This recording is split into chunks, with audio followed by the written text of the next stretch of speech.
Assalamu alaikum, everyone. Meanwhile, you can actually put in the chat maybe where you're from, which city you're logging in, and we can get started shortly.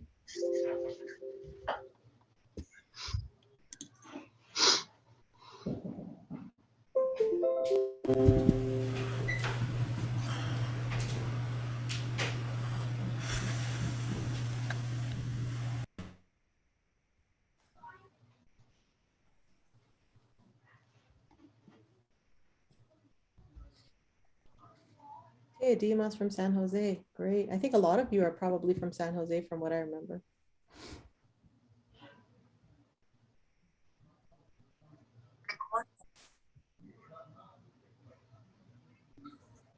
And Santa Clara, San Jose and Santa Clara.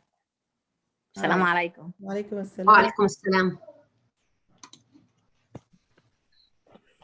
Is there somebody who's not from North America? I think I saw one person sign up from Singapore, maybe.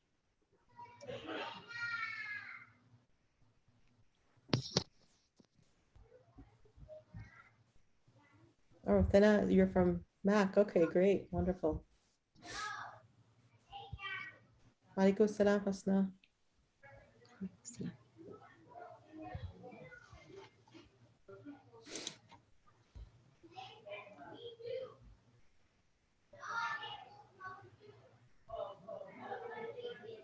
Saratoga, wonderful. Wonderful. All right, we are actually just going to get started, and as people come in, inshallah, they can join us. So let me just I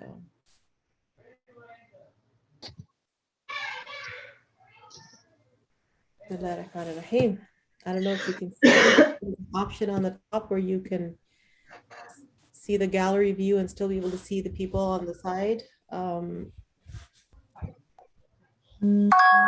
الله الرحمن الرحيم رب اشرح لي صدري ويسر لي أمري واحلل عقدة من لساني يفقهوا قولي. All right, so you are now at the Sound Vision's How to Engage Students teacher training online and in class. Before I go and get started, I just wanted to let you all know that Sound Vision is a pioneer in professional development trainings for various communities and not-for-profits, even mosques. We've done not only weekend Islamic school teacher training, parenting trainings, media spokesperson trainings, how to run a not-for-profit fundraising and all of that training, several types. And we do continue to improve on that as the need arises in our community.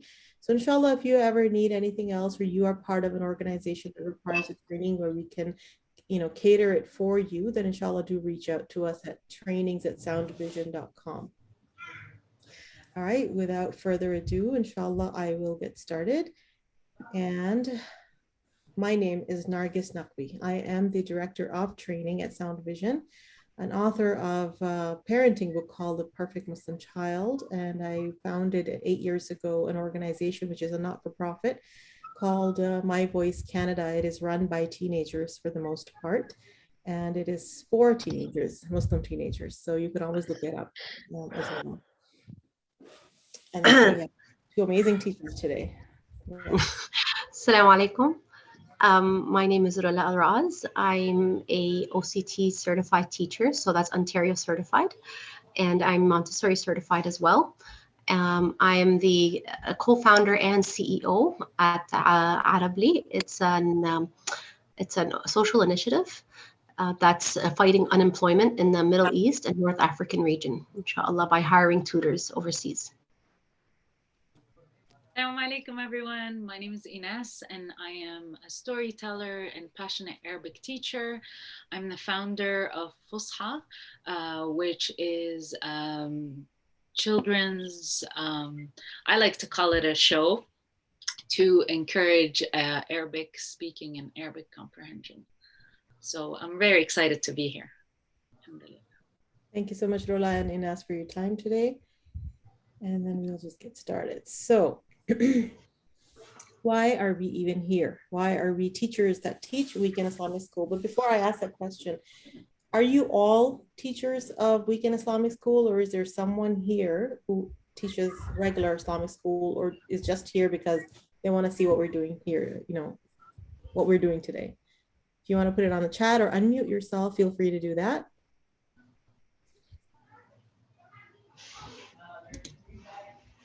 Okay, I'm gonna assume that all of you are Weekend Islamic school teachers. Yes. Yes, we all are weekend Islamic teachers here, and most of us are not professional teachers. We just are doing the weekend Islamic school. So everybody has a different background. Some of them are still high school students, some are college students, and some we work elsewhere during the week. Okay, wonderful.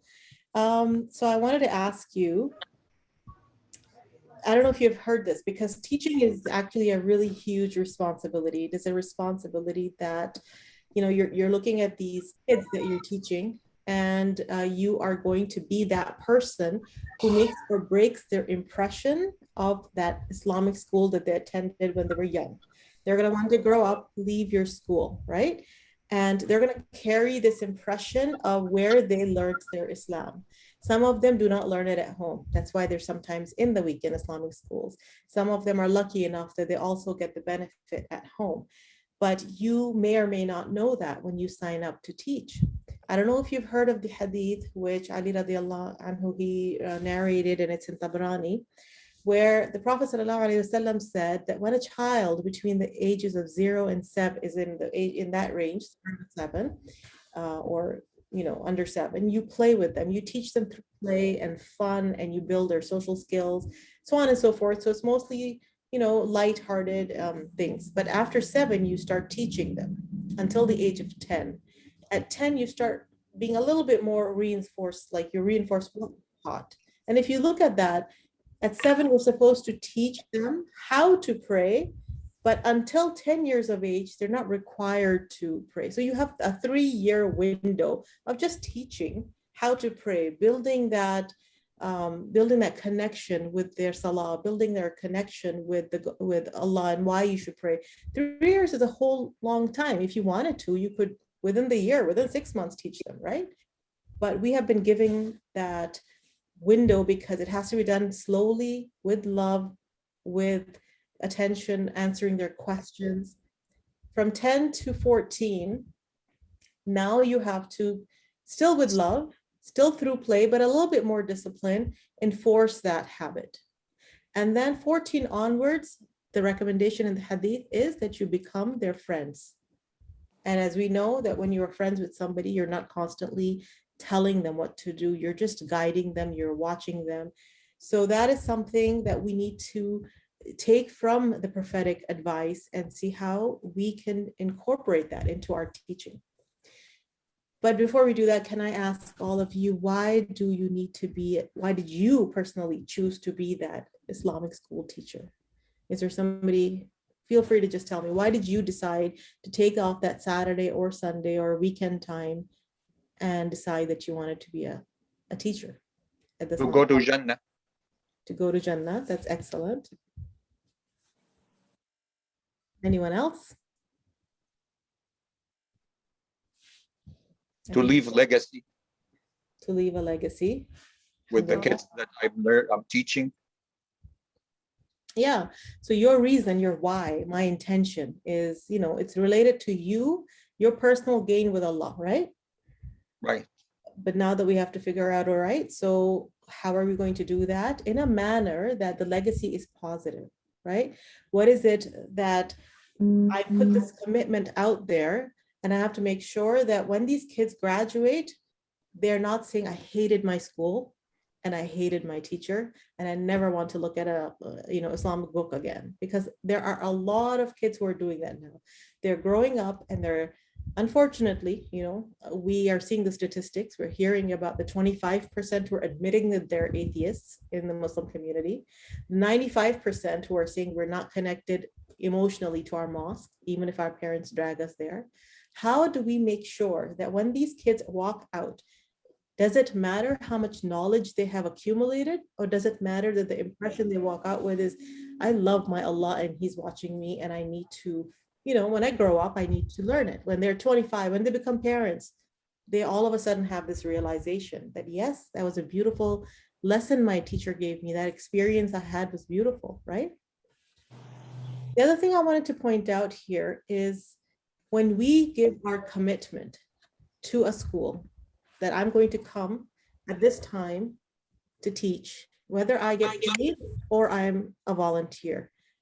This is the word of a Muslim. We have given our, commitment. And I don't know about your school, and I don't know about your personal life and your commitments, but a lot of schools, they say that when teachers sign up, some of them sometimes don't show up and we're last minute scrambling to find a substitute. That is very difficult because the children get affected. The school definitely gets affected, but they're probably able to find someone last minute. The children get affected because they need a commitment from you. They know who loves them, who knows them, who wants to be there for them. So it's really important that as a Muslim, we understand what it means to have that commitment. And inshallah, this is the choice. You see people around you, you see the world our children are in North America, not just in North America, quite honestly, now all over the world. It's a world of Disney and Hollywood. It's a world of glamorous and glitter. And we need to make sure that when they come to these 1 or 2 days of school in the week, they are also feeling happy and connected and attached. And there's something there that brings them joy, so that they're not saying, this is boring, this is ugly, my rest of my 5 days are wonderful. So you have a choice. You can choose to make them memorize things as they are in the textbooks and later forget it, or you can make them build positive, fun, and happy memories of their Islamic teacher, their Islamic class, their Islamic curriculum. Inshallah, that choice is yours. And I'm going to actually ask Rola to take over, but if there's anyone who has any questions, feel free to either put them in the chat or you could wait till the end as well. Can I add something, Sister Nargis? Please do, Ines. So the first time I taught, because I heard someone say some of us are not like unqualified teachers, which I don't like using, because a good teacher, a passionate teacher can be a good teacher no matter what. The first time I was asked to teach, I was still a student in university, and there was a lack of Arabic teachers, and it was the school where I learned Arabic. And I remember the principal came up to me and said, why don't you consider teaching? It's just grade 1. And I'm like, I never thought about that. I grew up wanting to be my dad's dream, a doctor. So it's that chance that she gave me that really inspired me to keep going in education and even loving that path. So sometimes we're put on that path, we don't know why, and sometimes it's because it's good money to make on the weekend, or it's a good job or a good experience when it comes to volunteering. But subhanAllah, we need to keep in mind that Allah subhanahu wa ta'ala only puts us in a place because He wants to see us there. So think about it that way. Think about it. He put you in the spot, in the school, no matter the circumstances, because He wants to see how you're doing there and how you're going to grow in this place. So always think about it that way. He's putting you there for a reason. Find that reason.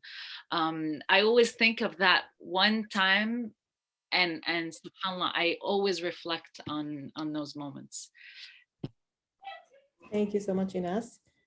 And we're just going to go to the next. Rola? Oh, I don't know how to follow that, but I wanted to ask you guys just a question before I start with these slides. How would you feel if you're working Monday to Friday and then someone comes and tells you, this is not by choice, someone comes and tells you, you have to work on Sunday or Saturday as well. And here's the key point, because of Islam. Any feedback? How would you feel? Comments? You guys can put it in the chat. You can feel free to say something about it. Can I say something? Yes, please. Yeah, I will answer. Alhamdulillah. they choose me that they see in me something. And this is a choice from God, not from them. And I Okay. will be happy. I will be happy. Yeah. Okay. Any other comments? I saw some comments that it's a chore from Dima. Khawla wrote, it's hard, but I would do it.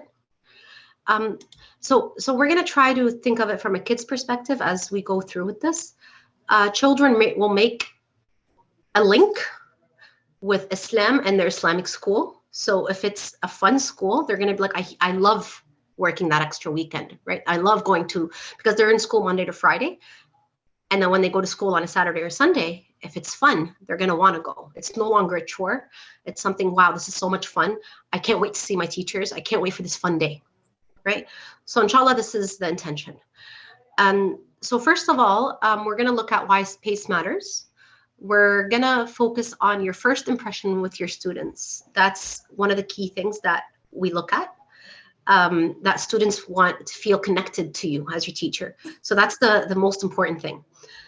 Then we have lighting. If you're online, you got to focus on how the lighting is, aka my lighting isn't so great. You would want better lighting, inshallah. Excuse me. And then the next thing is cleanliness. It's part of our deen, Islam, is to be clean, right? So as teachers, we're clean. If it's an in class, we want to have the classroom clean. If you're online, you want everything around you to look clean, organized, proper. Next thing you want to look at is your clothes and your background. So my background, in terms of background, it's good. It's plain. Depending on the age of the students you're teaching, you can change up your background using Zoom. In classrooms, set up your class. Put flyers, put posters, put pictures, put activities, put things that kids have done. The beauty, scents, it's not applicable in online, of course, but scents, if you can spray the room if you're in person, you make that, the brain will associate a good smell with the classroom. And your facial expressions, one of the key things, which is constantly smiling, constantly keeping, a good vibe with your kids, laughing, jumping around. If you have the energy, you move around, and also always smile. Don't be upset. Never show a frowning face. And if kids catch on real quick. So if you feel like I'll say something, even though I'm not happy with it, but I'll have a very say, yeah, you did a good job. Like obviously kids will catch that. Right? So inshallah, we'll focus on that as well. Now, I want you to look at this guy right here who's doing an online class, and I want you to tell me what you see. Can I get some feedback as to what you think, how you think he's representing himself? Any comments? Oh, okay. So first of all, I got a chat. Energetic, great, enthusiastic, good lighting, happy. Okay. I agree with enthusiastic, happy, energetic, good lighting. Yes, his face, there's great lighting. What about his background? Lighting can be better, excited, but the background is a little dull, right? Like it's so dark. They're kids, it's boring. Or they might even look at that little fan up there. Poor background, exactly. So we're gonna go on to the next picture. What about this one? Any comments on this one? What you guys think? Pleasant personality. Okay, perfect. Too up close, exactly. Very close to the camera, 100%. Okay, so we need to also be careful in terms of back, going up like this. You don't want to scare the kids a little bit there, inshallah. Let's go to the next one. What about this one? Any comments on this? Looks intimidating. Fair enough. Messy background. Too much background. Too much background. Okay. All right. We're going to move on to the final picture. What about this one? If you're a student, which one would you want your teacher to look like? Left top or left bottom? Left. Bottom. The last one that we showed. Yes, Yeah. The last one. I agree. That's my personal opinion as well.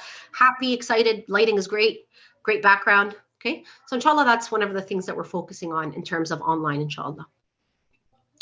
Now, in lesson planning, there's so many different information, so many different routes for lesson planning. However, we're going to focus, excuse me, we're going to focus on these few points. We're going to look at how to plan the outcome, how to take the shortest route, being proactive, planning inclusion, and collaboration, inshallah. Okay. So we'll start with the first one, which is how we plan the outcome. We want to understand, first of all, what is the goal for each lesson? Every time you're teaching a lesson, ask yourself first, what's the goal? What's your goal in this lesson? What do you want the kids to learn? Right? So that will be your goal. I want them to learn 1, 2, 3. Okay. We move on with starting your intention every time, inshallah. This is part of Islam, right? Why? Why am I doing this lesson? Why am I doing this? Why am I here? All these questions, your reflection on yourself will come out in the lesson, inshallah. Next one will be, what will they walk out with? So I teach them this lesson. Are they going to forget this? Are they going to anchor it? Is it going to develop their character? Are they going to have a happy connection with Islam? You know, try to think of it from their perspective. It's a little hard. We need to try to think like kids, right? We need to think what they like. They like fun and play, right? So what will they walk out with? And then the last one is, what questions might they ask? Okay, so be prepared beforehand. You might get that from your previous lessons, that I've done this lesson before. Last year, I had certain questions. So this time I'm going to be prepared for these type of questions.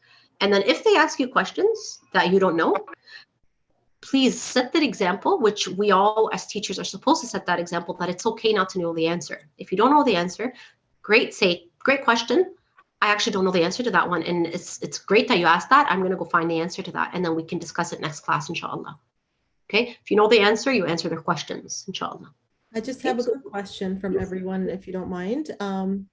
I sent a PDF of all of these slides where you can make notes. And I also sent the agenda for today. Please let me know through chat if you did not get it. Because everybody who's registered should have gotten an email from me. Yes. All right. Excuse me. This Yes. is Abad. Some teachers are saying that they did not receive the email, and I'm chatting with them. So I'm going to give them my login info, if that's okay with you all. Yes, for sure. They should have gotten it. Everybody who registered received one. But for sure, please do give them your login info. Salam Okay, thank you. alaikum. I Jazakallah. just got it, yes. Okay, Salam so alaikum. Sister Kamatyarian. Okay. Yeah. Okay. So Jazakumullah everybody, khair. everybody got So you the will see multiple of my names. Yeah, So, That's okay. All right. we Jazakallah. couldn't come by ourselves, yeah. Okay. All right. So yeah, Yasmin, if you want to just check your email again, I did send it again today. I got it. I got it. You got it? Yeah, I'm not Yasmin, I'm Iman Habib. I got the email. Okay. I registered and I got your email. I will also attach it here. But meanwhile, I'm just going to let Rola continue. And if you do have a question, please feel free to raise your hand. There's an option in Zoom. And if you can't find that option, just feel free to unmute and ask a question. All right, Rola. Okay, we'll move on to the next one. Excuse me. Sorry, I have a cough, so you'll have to excuse me a little bit. So we're looking at shortest route. You need to get to the point with kids. So less is more in their sense. So if you go on and on and on and on, we lose them. So get straight to the point, less is more, right? So get to the point as simple as possible. Online class limit. Listen more. Ask questions using their names. We want to get them to speak more. Kids love to speak about themselves. And if you notice their name, if you know their name, they'll be so excited, and you bring you catch their attention. Okay, so we have some teachers who will keep saying the kid's name in every single question. So, Jamal, what was that question we had? Oh, Marwa, what's this? Right? So we say that, and then when they speak, we actually listen to what they're saying. Okay, we use attention gaining technique, sudden shocking sounds, loud noises,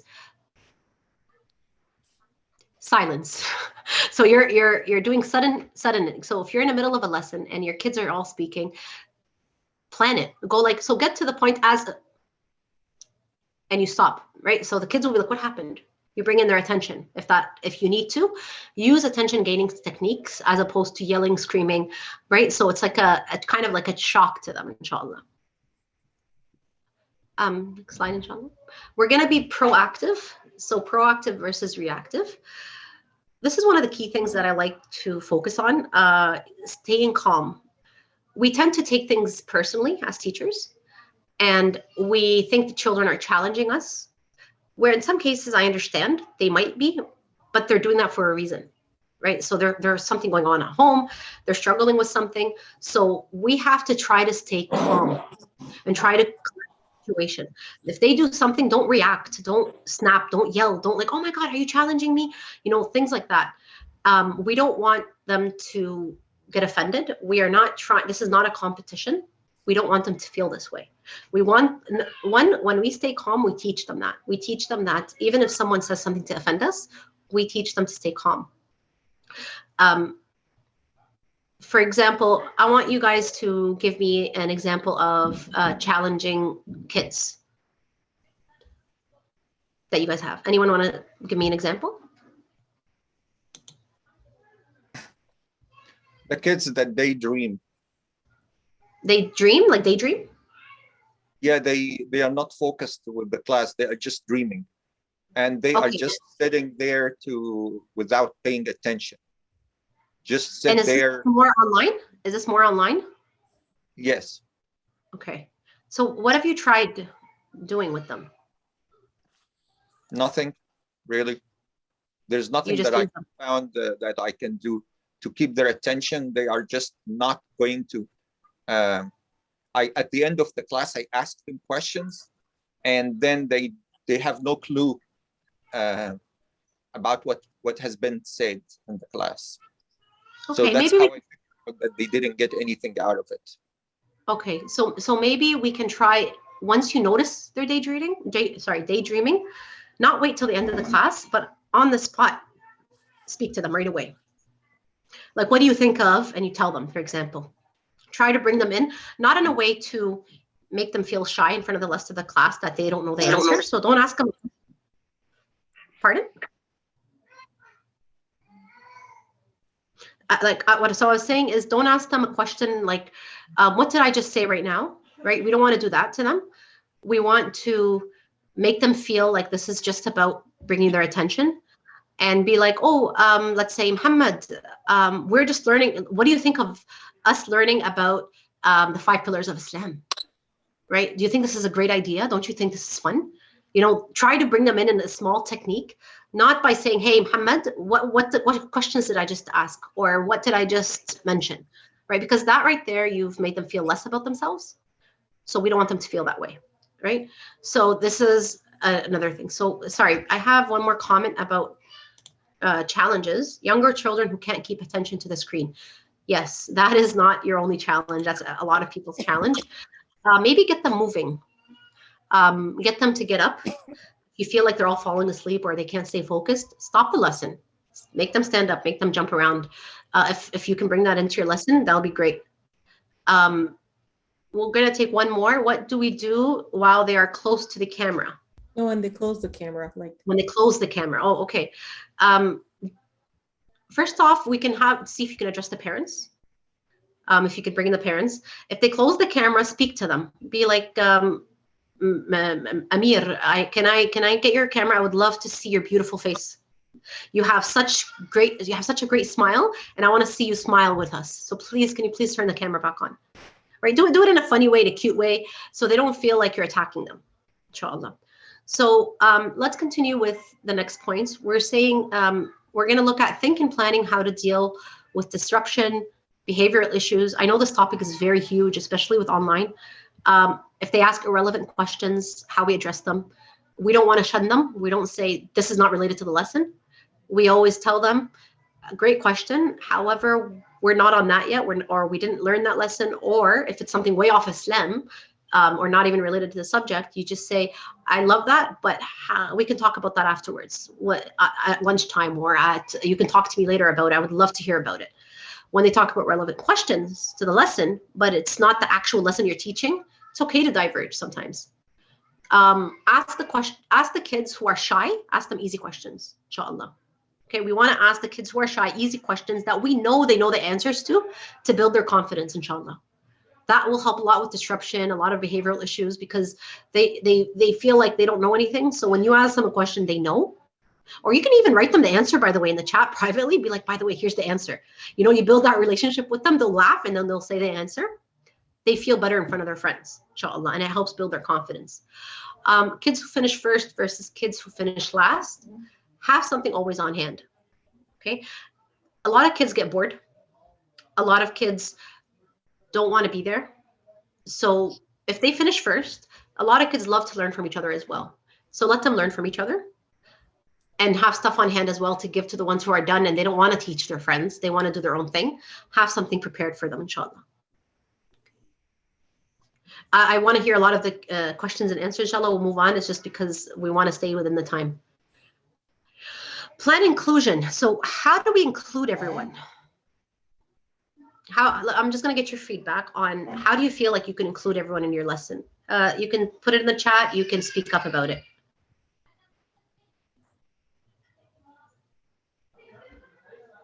No? Okay. Okay, so inclusion with Islamic schools usually is different cultures. I'm not sure how you guys work in if you guys have kids with different abilities, like, for example, wheelchairs, etc. So we want to make them all feel included. You bring in topics about different backgrounds. You have a Somalian kid in your classroom. You bring in Somali leaders. You put posters up if it's in class. If it's online, you talk to them about Somali leaders. You bring that Somali person and tell me about your culture. How do you do this in your culture? You know, let them feel like my teacher wants to know about me and my friends are going to listen. Okay, so that's one way to do it. I go around asking each to read. Yes, you can ask them to read. That includes them. We want them to feel like this is a safe space where they're all welcome. So we want all abilities to be accepted and all personalities. A kid who jumps around, who's very active, and a kid who's very shy and quiet. We want them to feel like they're all welcome in this classroom. Build in positive praise and encouragement. We tend to be negative a lot with our students. We tend to focus on their negativity. If you look at Rita Pearson, she looks at always the positive of students. So one time her kid got 2 out of 100 and she wrote +2 and she wrote a smiley face. But then she had an F as well, right? So he came to her, he's like, Miss, what is this? So you can find Rita Pearson on YouTube. Her lectures are beautiful. And she said, it's a smiley face. He's like, yeah, but I failed. She's like, yeah, but you got 2 right. Right? So she's like, that's great. Next time you're gonna get more than 2 right. Right? So focus on their good.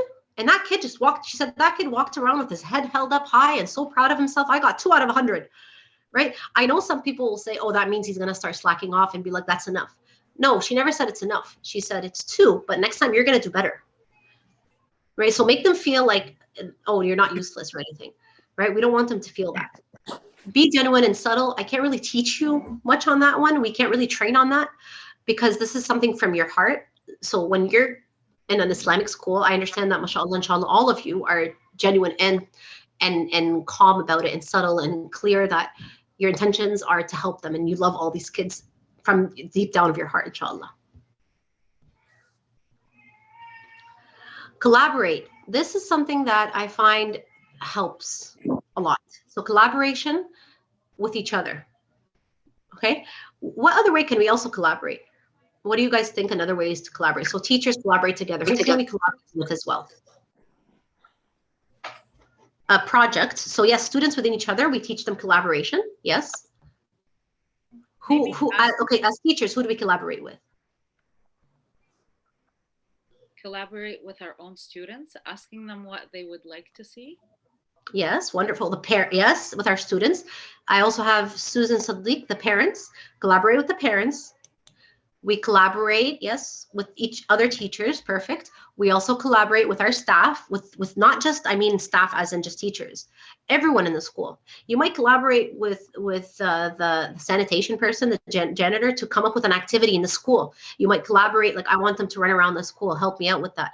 Collaborate with admin. One of the big key things you want to, and that was from Rabia Fiqhi. Yes, we collaborate with each other. So collaboration is key. We all work together, regardless. Right?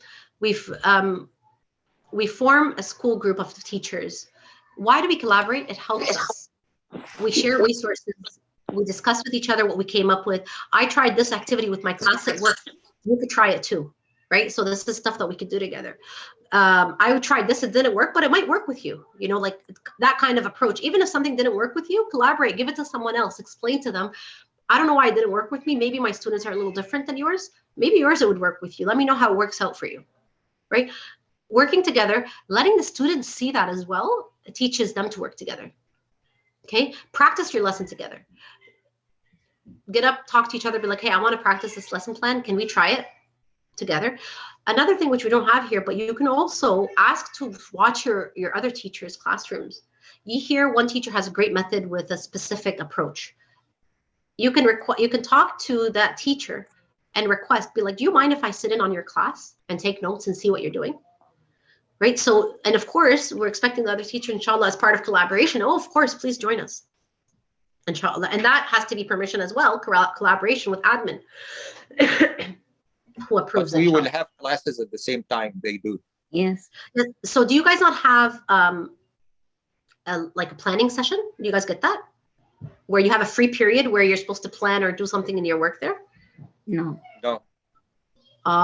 Okay. So maybe then in that case, you can request a teacher, if you can record their lesson and watch it later in that case then. You know, so you could see what they did. That's of course with the permission of the teacher. So that's a way to kind of replace that, because over here we have a planning period, kind of a prep period. So that prep period, usually teachers try to watch each other's lessons as well as part of their prep period. I'm just going to see, I have some notes here. Okay. Collaborate with our knowledge. Yes, agreed. We collaborate with our knowledge and pass it on, right? Inshallah. Now, I'm going to be a teacher and you're all going to be my students. This is going to be fun. I want you to deal with this as if you're your classroom. So if you feel like there are examples in your classroom that you couldn't handle or that were challenging, whether online or in person, right now it's going to be online, disruptive behavior, how to address issues as I'm trying to teach the lesson, I would love for you to act on it. Don't worry about it, right? That's the part of it. So I'm going to we're doing a role play here. I'm the teacher, you're the students. And I would like all of you to please open your video so we can begin, inshallah. If you need a minute, like if you need to like get ready or put something on or anything like that, that's fine. We'll take just a minute for you guys to set up.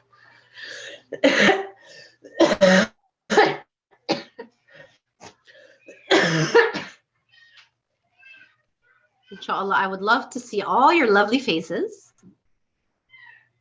Look at that. I got some beautiful smiles, inshallah.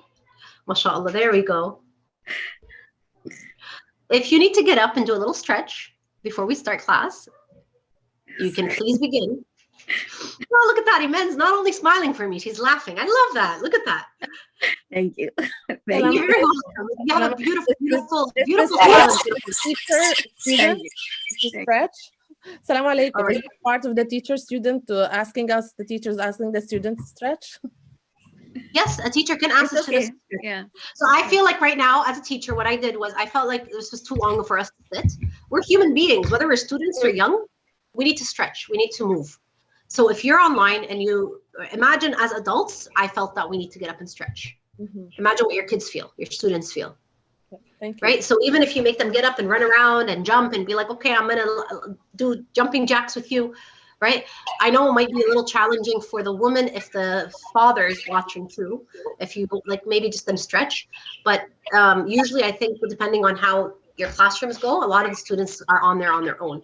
And on the age group as well. And on the age group as well.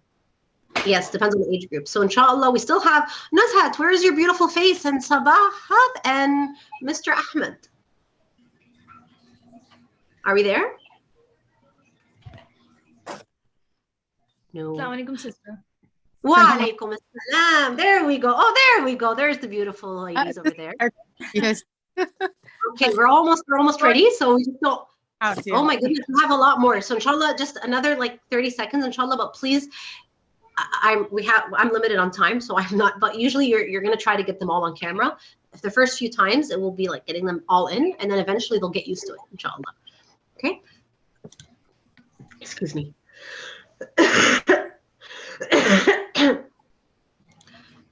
All right. Now I'm going to begin, inshallah, and I'm playing the role of a teacher. You are my lovely students, and we begin. Assalamu alaikum, everyone. How are you today? وعليكم السلام وعليكم السلام ورحمة الله وبركاته. There we go. Come on, you should be more excited than that. We're having a nice lesson. We're going to have some fun. We're going to do some fun stories, fun activities. I want to hear it again. Assalamu alaikum. وعليكم السلام ورحمة الله وبركاته. That's a little better. We're going to practice that later, inshallah. Okay? Okay, so I have a wonderful story to tell you all. I know how much you all love stories. Teacher Rula, So one Teacher day- Rula, Yes, it's my birthday. It's my birthday. it's your birthday? Yeah. Happy Oh, wow. birthday. Happy birthday, but let's get back to the lesson, and I would love to hear a little bit more about that afterwards. Your You're gonna love my story, and then you're gonna love it for your birthday. It's a birthday gift to you, inshallah. Okay? There was a girl who's your age, 11 years old, and she came and talked to me about a story that happened to her. It's an incredible story. Okay, and you're gonna love this. This girl was walking down the road, coming off the bus, right? She just came off and started walking, and she bumped into another girl. And you will not believe what happened. This other girl started yelling at her and saying very mean things. How does that make you guys feel? Imagine you're that girl and you just bump into someone by accident, and someone comes and starts saying mean things to you, and you didn't even mean it. What does that make you feel? How do you feel about that? Hurt. Yes, Ala, I know. Angry. Yeah, of course. Oh, I got a lot of comments. Good. Oh, sad faces. Sad. I know. It's really upsetting. It is definitely upsetting. It's very sad, angry, hurt. And you're wondering, it was just an accident, right? I didn't mean to. So, excuse me. What do you think that girl did when someone started saying mean things to her? She's Yes? supposed to say sorry because she bumped onto her. She's Yeah, supposed she's to say supposed to say sorry. sorry. Yes, but what about that girl who's saying very mean things? What'd you say to that girl? So she says sorry, and then now what? That's it? She walked away. Okay, Khalid, confused. Okay, Khalid said she walked away. Okay, Yeah. so we're gonna get something, and we're gonna come back to the story, and we're gonna find out what happened. And I'm gonna leave you guys a little hanging to find out what's going on. And we're gonna leave this as a little mystery to all of us as to what does this girl actually do. Okay, so inshallah, right now, I'm gonna share with you my screen, and we're gonna talk about a topic that's beautiful, inshallah. Okay, and excuse me. Can we all see my screen? Yeah. Can we see what it says? إحسان. Wonderful, wonderful. That's not part of the lesson. شفاك الله وعافاك. آمين يا رب. شكرا جزيلا. Okay. Ihsan is a topic that is going to be found first thing in the Quran. I'm going to read what it says in Arabic and in English, and we're going to talk about this, inshallah. وَأَحْسِنُوا إِنَّ اللَّهَ يُحِبُّ الْمُحْسِنِينَ. In English, but do good, for Allah loves those who do good. هل جزاء الإحسان إلا الإحسان? Is there any reward for good other than good? ثم اتقوا وآمنوا واتقوا وأحسنوا والله يحب المحسنين. Again, guard themselves from evil and do good, for Allah loves those who do good. So what do you guys see here? What's ihsan? What do you think ihsan means? In another hadith, ihsan is you to pray to Allah as if Allah, as if you are seeing Allah. Mm-hmm. That's a lot of information for an 11-year-old, mashallah. In the Quran, Allah subhanahu wa ta'ala says that إِنَّهُ مَنْ يَتَّقِي وَيَصْبِرْ فَإِنَّ اللَّهَ لَا يُضِيعُ أَجْرَ الْمُحْسِنِينَ. The one who have taqwa and patience, then he's from muhsinin. That's wonderful, but keep in mind, we are 11-year-olds, so I don't think they know this yet. Oh. Wikipedia. Oh, Khalid Darwish went and Googled it. inner faith and showing it in bold deeds and action, a sense of social responsibility born from religious conviction. You know what, Khalid? I really appreciate that you went and actually did some Google research. But we're going to talk about how we research the proper information. We can't trust Google on everything. Okay, inshallah. So, ihsan, the key here is the word good. It's like forgiveness. Doing good. Now we're going to talk a little bit more about it, and then we're going to finalize what ihsan is, inshallah. But forgiveness here, it means probably maybe something like forgiveness and like even doing better than forgiveness. Doing better than forgiveness. Okay, doing better. I like that one. Let's see what else we can come up with in ihsan. So now let's imagine another story. I know you all love stories. I love stories too. Okay. We're gonna look at and imagine that the Prophet ﷺ was sitting in a desert. Like, look at this desert. It's beautiful. They're all sitting there, him and his companions. And then this man comes. He's black hair, dressed in white, very beautiful man. Like, grabs the attention of all the companions, mashallah. And the weirdest thing is that this man doesn't even have a little bit of dust on his white thobe, white clothes that he's wearing. Not even a little bit of dust. Is that normal, guys? I'm walking through a desert, I have no dust on me. No, it's not normal. No speck, nothing. No, my face is clear. We're all like dusty and stuff, and he's like walking around with nothing on him. You know, so it's a little surprising. So this man, I'm going to go back here and I'm going to leave it here for a second. This man now goes and comes to the Prophet ﷺ, and he asks him a question.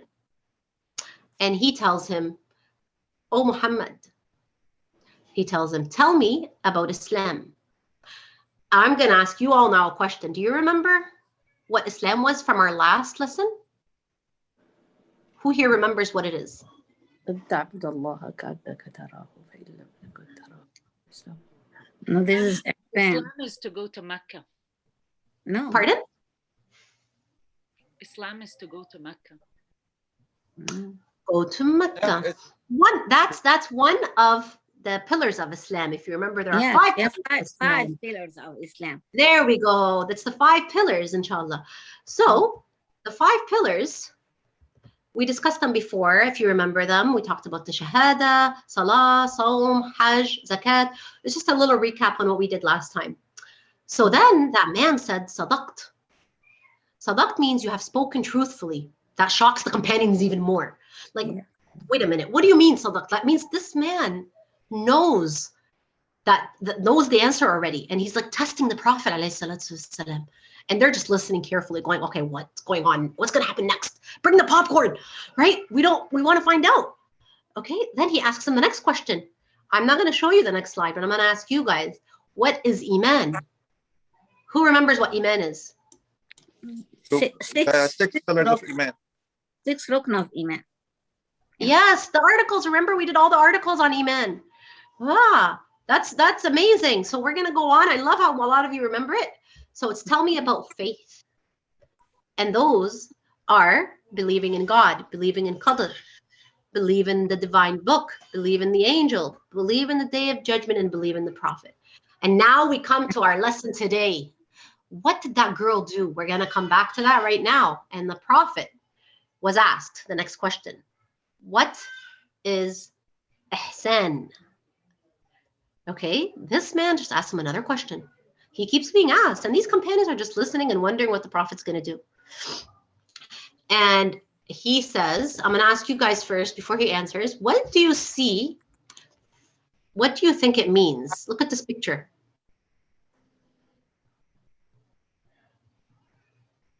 Speak up, guys. Come on. I want to hear your beautiful voices. What do you think this means? To try your best. Yeah. Try your best. Do the best of your ability. To the best of your ability. Perfectionist. Try to improve. Perfection, we'll get to that. We don't want to be a perfectionist. We're not perfect. We're going to always improve. Yeah. Yes. So the point is here is you're striving for excellence. That means I'm going to do my best. I'm going to excel in everything. And ihsan, ihsan is excelling and trying to do your best in everything. It's not just one thing. So what it really means is is to worship Allah as if you see him. For though you do not see him, he surely sees you. I want you all to imagine that Allah can actually see you and you see him. We all know he sees you. But can you imagine if he's standing right in front of you, how you would pray? How you would talk to your parents? How you would treat your friends? What do you think?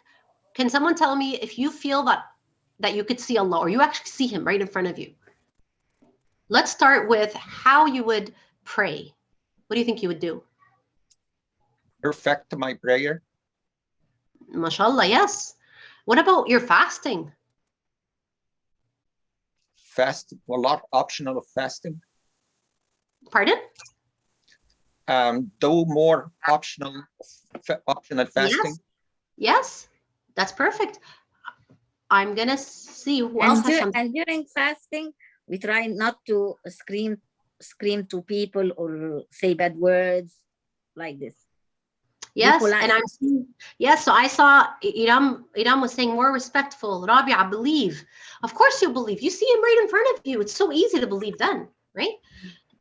So ihsan has multiple shapes and forms, right? Where we can excel in multiple forms in our prayer and our fasting and serving our guests and doing our work, your daily work, your chores. We're going to excel in everything. And what we're giving the example is that story we're going to go back to is our response to others and our empathy. Empathy means how we feel and how we treat others. So now, what do you think the girl did? Let's talk about, let's say she treated her in an ihsan. Excuse me. What do you think she did? She forgave her. She forgive her. That's forgiveness. That's great. Who else? She gave her something like candy or share with her some food, some even talk, even speak with her nicely. Yes. So what? This is a great idea. So what this girl actually did was she told her, "Are you okay? It seems like you're having a bad day. Do you want to talk? Do you want a friend? You know, I'm here for you. It's okay. Don't be upset." She offered her a hug. You know, so that was ihsan. Like that was beautiful for what she did. And I love the idea of forgiving. And I love the idea of giving her candy. And I saw, she asks her if she's feeling okay. There we go. And Husna said, reply with kindness. So this is the idea of ihsan. We're going to do the best we can. We're going to excel the best we can. Even if someone does something not good to us or something bad to us, we're going to imagine God watching us. When we're seeing him standing there, and we're going to see, what are we going to do? Are we going to be mean back? Are we going to let it go? Are we going to show God, no, look, I'm going to do the best I can? What do you guys think? You see, and now can you all just close your eyes and just imagine God is standing right there in front of you and watching you and you see him. It's beautiful. So we have found the link to our story, okay? And this girl is not even a prophet. This girl is not like some being or some like, you know, superpower girl. She's a normal girl just like us. So what are challenges? Do you think this might be hard for you guys to do? Do you think it's hard for you to treat someone with ihsan? Be honest. If you don't want to tell me the truth, it's okay. Maybe just think about it for yourself and think, can I do ihsan if someone treats me bad? Would I be able to forgive them? Would I be able to treat them, reply with kindness? If anyone would like to share, I would love to hear it. Sometimes. Good. I like that honesty. It's very important to be honest. Sometimes depends upon what relationship you have with that person. Wonderful. Okay. So now, guys, we're going to move on to an activity. And I know you all love to act. So we're going to place you all in a breakout room. You're going to be with a partner. And we're going to act out the scenario that represents ihsan. You can come pick your own scenario that we're going to pick a few groups at the end who can act out. Either you volunteer or we're going to pick a few. And a sample scenario would be a student walking down the hall, similar to the one we did. Student A bumps into B, starts yelling. You have to come with an answer of how student A replies with ihsan. Okay, inshallah. Or you come up with your own scenario that shows someone representing ihsan. All right, so we're going to put you all in a group. and in the breakout rooms, and you're going to be with a partner. Every 2 people are going to plan on their own, inshallah. You'll get around 5 minutes, 7 minutes or so, inshallah, to come up with a little scenario, and then we'll come back and we'll do the acting, inshallah, in front of the rest of the class. Yeah, and if you're alone in that room, I'm just going to shuffle you around, so don't panic. Maybe somebody doesn't join the room and then I'll have to shuffle you around somewhere else, all right? Wonderful. Please accept the prompt to join the room. Any questions before we do that? Yeah, what are we presenting? So you're going to be with another partner in your breakout room, and you're going to come up with your partner with a scenario that could happen to a student or to you, something just like the story she mentioned. And then how is the other person going to respond with ihsan? So you'll do like a play, sort of like a skit. Okay? You're all students here. Remember, you're 10 to 13-year-olds here in this classroom doing the play.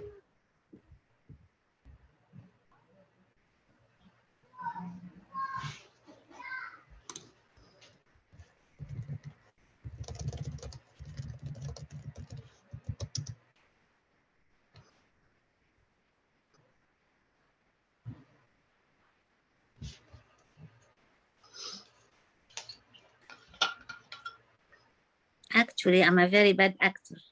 I don't know how to act. Oh, I'm sure you're wonderful. We all think we're bad at something. We all think we're bad at something, and then we just shine. What happened? Did you guys not get a prompt? You should have. I didn't. No. Okay, I got one. I got one. Okay, I got one. I got one, and I'll join right now.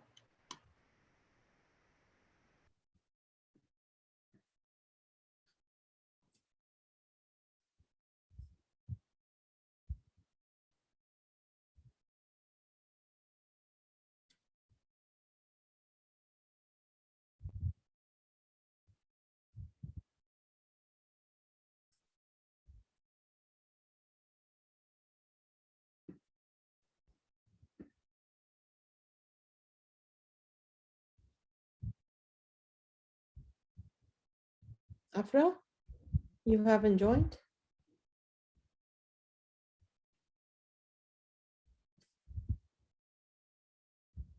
Volunteers who will be ready to show us what they planned and what the scenario was. Can we get some volunteers, please? If not, I have to volunteer you and I have to put you up here. I volunteer. I'm looking. Can you wait a few minutes? I think not everybody has joined back yet. Okay. Let me look at the time. All right. I can volunteer, but I'm looking for my partner. I can't see her. Oh, okay. I'm here, Yusra. Here? Okay. I can see you. Wonderful. We got Huda and Yusra. Yes. I can't wait to see what you have planned for us. Yalla, bismillah. I'm not that good in acting, but she is, mashallah. Mashallah, it seems like you both are very good, inshallah. Don't, positive thinking. Always think you're good. Very good, mashallah. And her ihsan is amazing, mashallah. You will see. Go ahead, lady. Okay. So the topic is 2 sisters, and one of the sisters, she's the older sister, mashallah, the youngest, I'm the oldest. And she's playing, been playing the games for a long time. Can we mute everybody else? Can you all mute yourselves, please? So she's been playing for 2-3 hours, and I want that remote. I want to play. So that's how it's gonna start. She's playing with me. I'm playing. Okay. So she's been playing for 2-3 hours, and I've been waiting for my turn. I want to take the remote and play. So now we will start, inshallah. You've been playing for 3 hours. I've been asking you, give me the remote, give me the remote. You said always wait. I've been waiting. It's okay. Wait. I'm going to the end. I'm going to the last level. It's been a long time. It's okay. Please, just let me finish this game. I can't anymore. It's taking too long. No. Wait. And she's trying to take I'll take it now from here. And I am so mad. And I slap it in the... Oh. And then you broke it. Mom, please. She broke the video game. But I've been asking you and you're always saying, no, wait, I don't I have don't patience. do it. I've I been don't you have patient. to wait. Don't tell mom. Don't tell mom. I'll buy you another one from my savings. Mom, can I? No, please don't tell her. Don't tell her. I'll pay you one. I have savings. Remember on Eid, we had some money, so I'll buy you one from the savings that I have. Okay? Oh, you'll buy Can you one? forgive me? I will. Okay. You know what? You're still my sister. I love you. I can share. I will share with you. We'll buy together the controller of the video. Oh, thank you. But you're not gonna tell mom, right? By accident. Mom will buy it for us. Thank you you have a very nice heart. So that's her ihsan, is to share from her own savings as well. She forgave me and she will participate as well, buying that control. What wonderful. Thank you. Excellent. Alhamdulillah. I love it. I love it. That was beautiful, mashallah. And come on, you said you couldn't act. You both can act.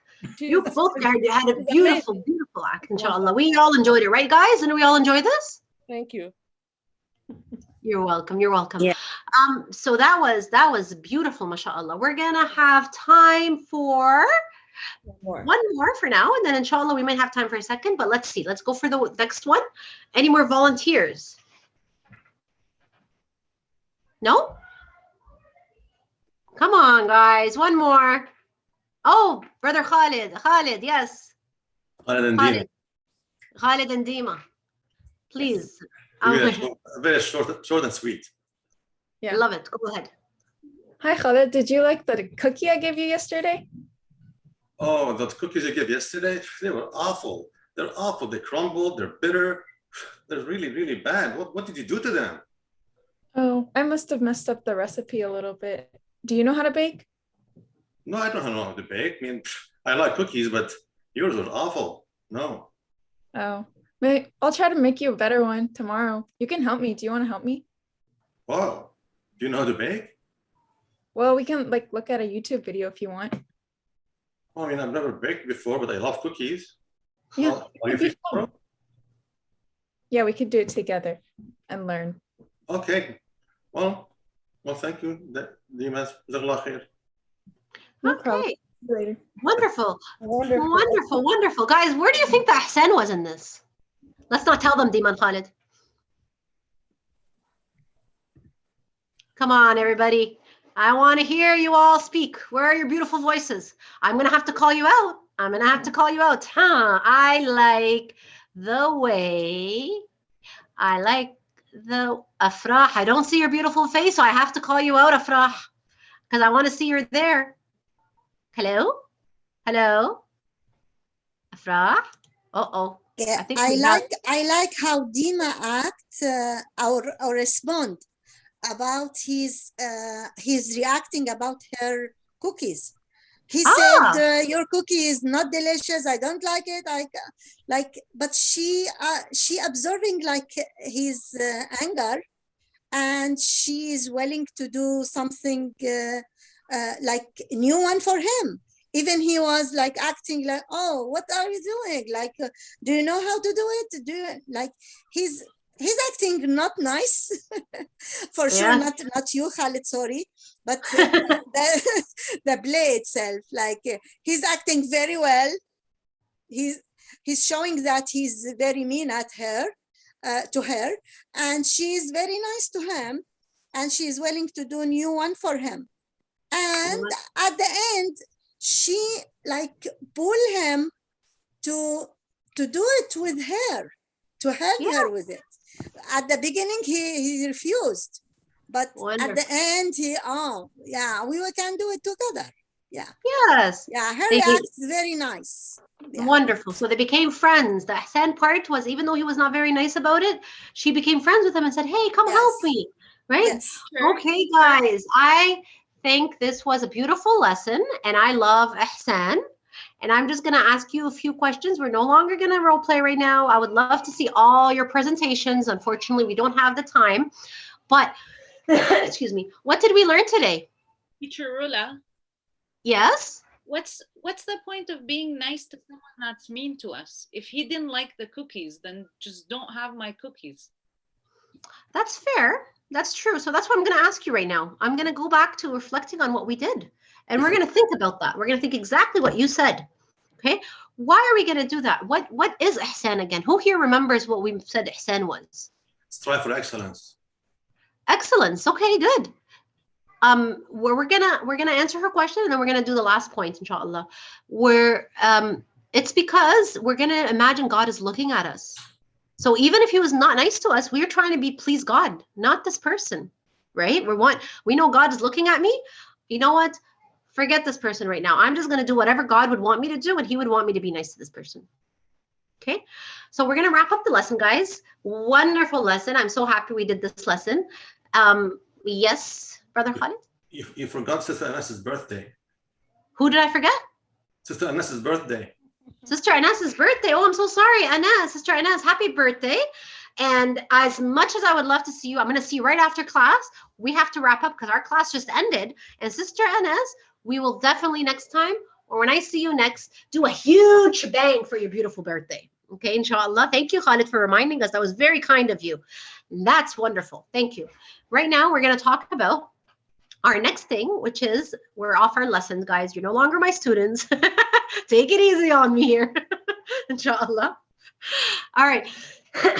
So what we did here, this is the lesson planning.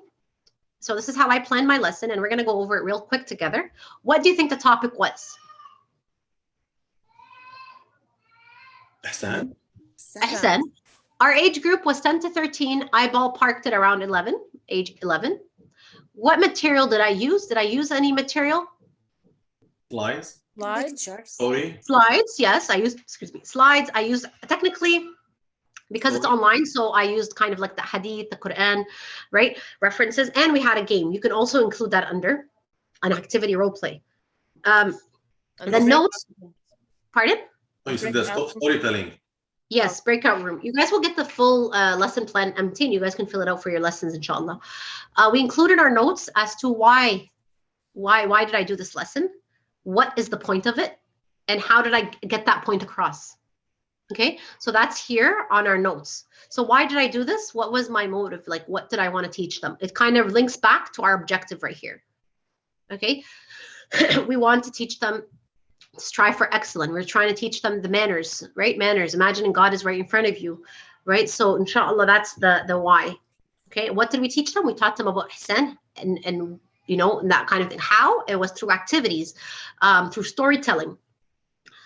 Lead-in, how will I grab their attention? It's 5% of the time. I grab their attention with the story, right? Teaching notes. It was what? Can someone tell me here? What were my teaching notes? What does that go under? Kind of teaching notes presentation are kind of one thing over here. Teaching notes presentation were my slides, the hadith, the story as well, right? So this is the teaching notes. It's 30% and 10% of the time. Activity should always be 50% of the time, okay? Because that kids don't focus too much. Your lesson is 45 minutes, 20 minutes is the lesson, 20 minutes, let's say 22 minutes is an activity, then you do a closure at the end, wrap it up, thank them. Usually you can go back and reflect on what they learned. And that would be the closure, inshallah. All right, guys, this is it for me. And we're going to take a 10-minute break, inshallah. And hopefully this cough will go away, and I apologize. And then we'll come back in 10 minutes, inshallah. So it is now 6:16, inshallah. We'll be back at 6:26. Jazakumullah khair. You can turn off your cameras and your mute. I have a small question or comment, please. Please go ahead. This, and subhanallah, this lesson is very good, and if we really the students will get it, it will help us in classroom management as well. If they forgive each other and the ihsan is instilled, subhanallah, in their brain, and they will forgive each other, I think this is an important lesson to do it at the beginning of the year. Jazakallah khair. I love that idea. That is a wonderful point. I didn't even notice that, so I really appreciate you pointing that out. As I mentioned when I went to the breakout room, I was with Wafa, and I told her we're here to learn from each other as well. So this is a great point that I just learned that from you. Jazakallah khair. But I also, when you said that now, it made me realize about inspired me. The fact that if we do it too, if we do ihsan with our kids, inshallah, then it's also going to build a really good relationship with our students. True. Right? So if we have that ihsan, we have that justification that they're probably having a bad day, these kids are having a bad day, we will be proactive, we won't be reactive, we will not be demeaning, you know, etc. So the PDF has all the slides in there, inshallah.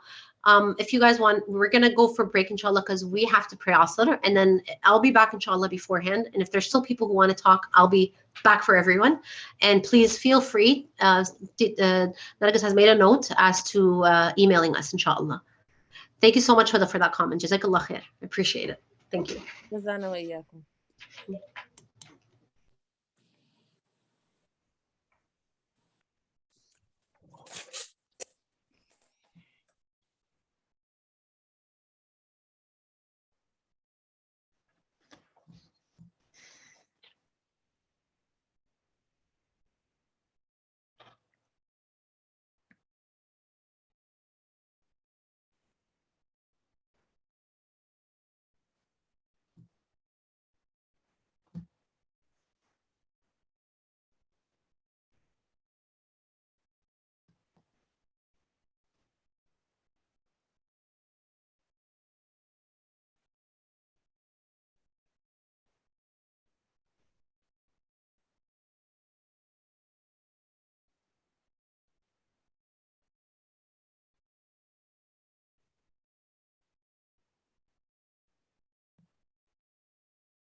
السلام عليكم.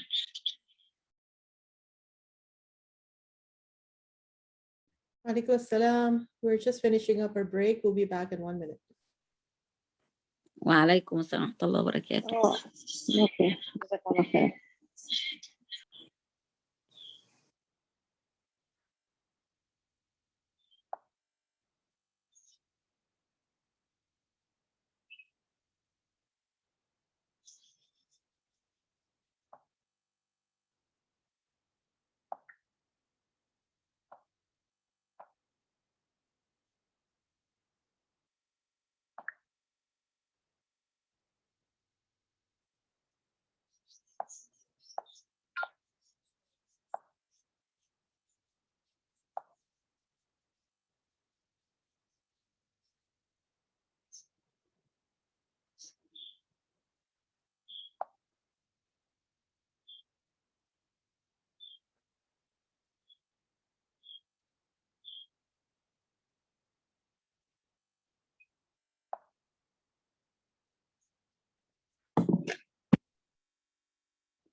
Okay, assalamu alaikum.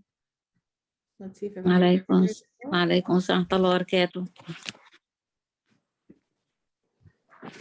Do we have Inas is here. Okay, great.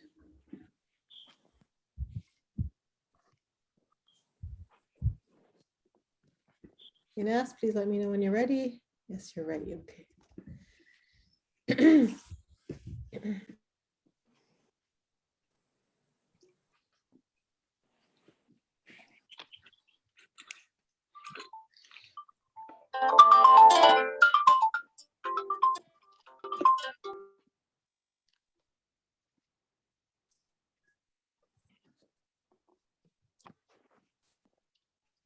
We're good to go.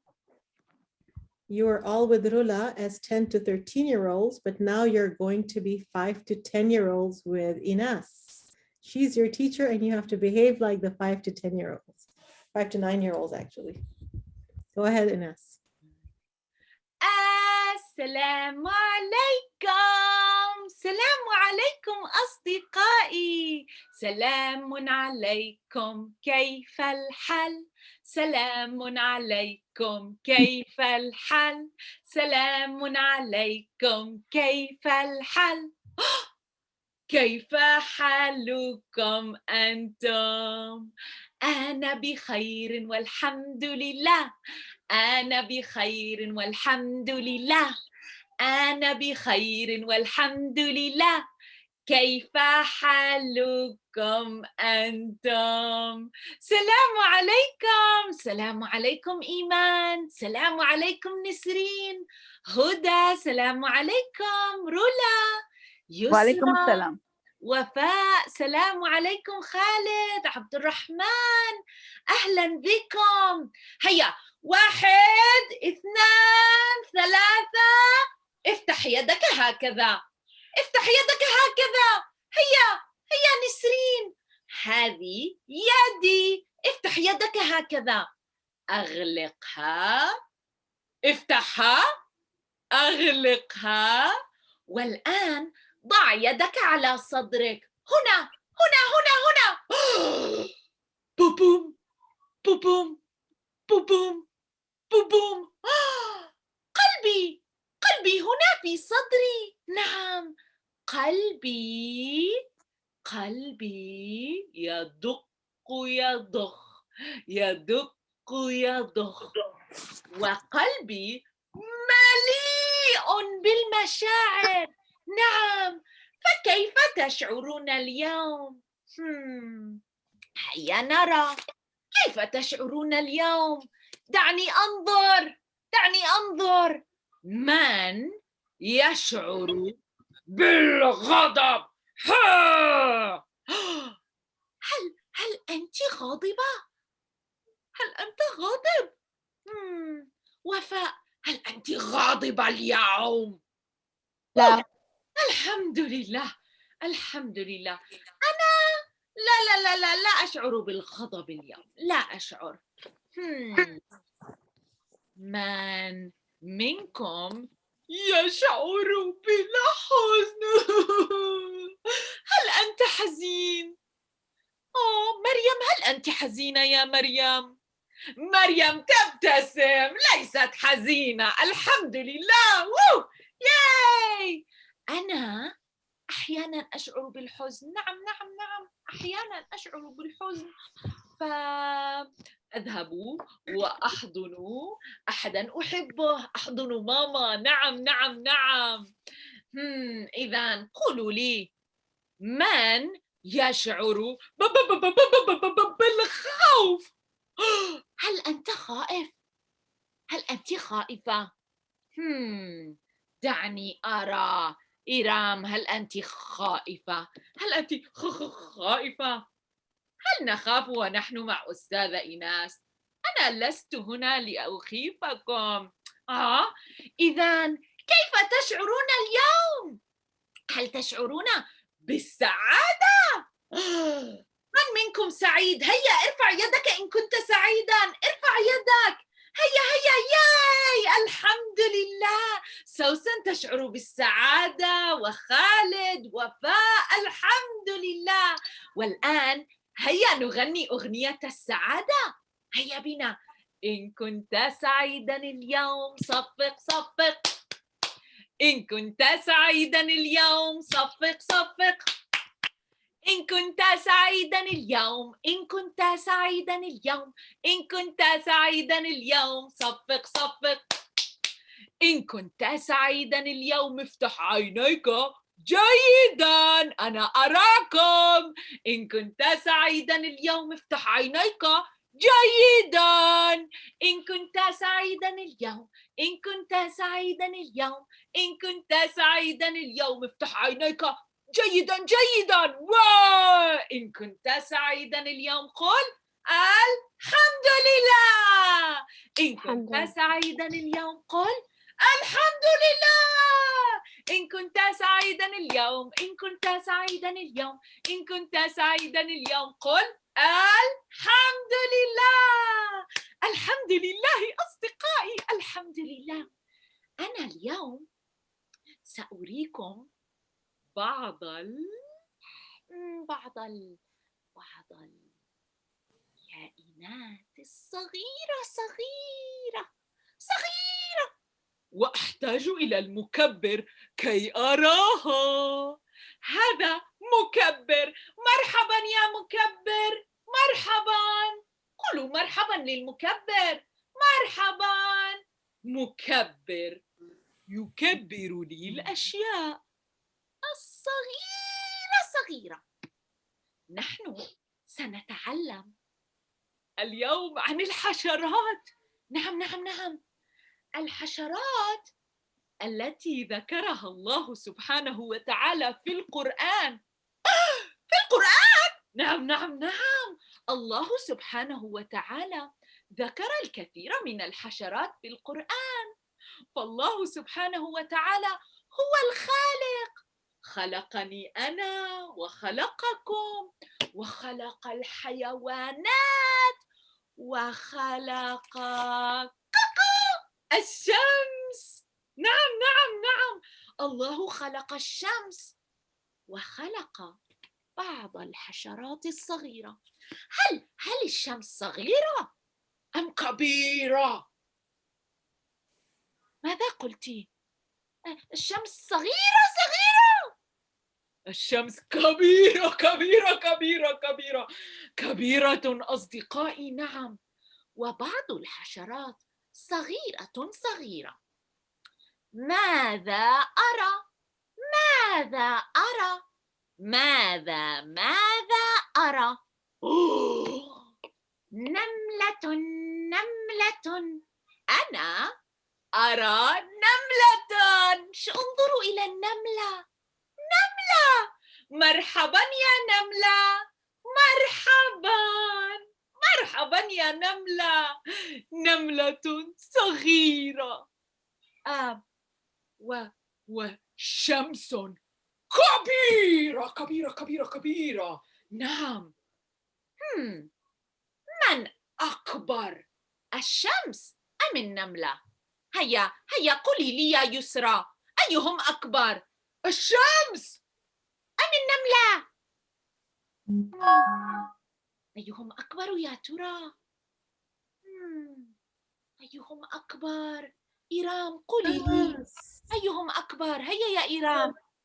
شمس. شمس، نعم نعم نعم. ما شاء الله، الشمس كبيرة والنملة صغيرة صغيرة صغيرة. أحتاج إلى مكبري كي أرى النملة. نعم نعم نعم.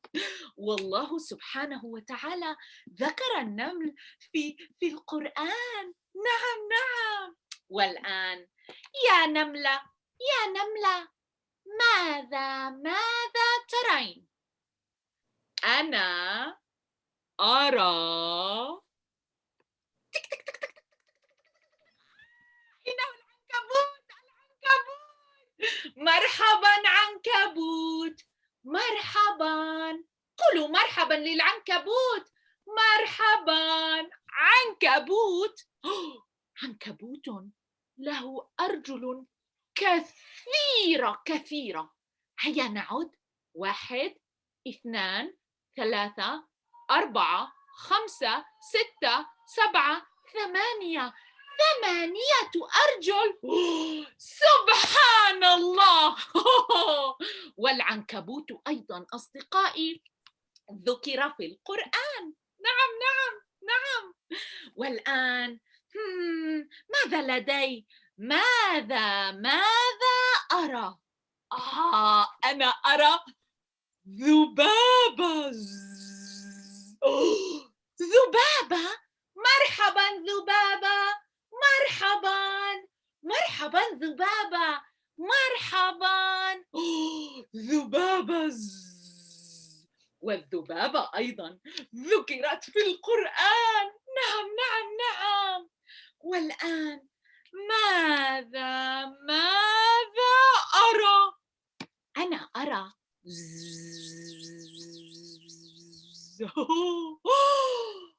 من يعرف ما هذه؟ هذه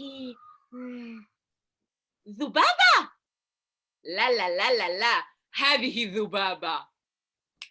هذه نحلة. نحلة. نعم رائعة، إنها نحلة نحلة نحلة نحلة. والنحلة أصدقائي أيضا ذكرت في القرآن. الحمد لله الحمد لله. والنحلة تعطينا العسل. عسل شهي.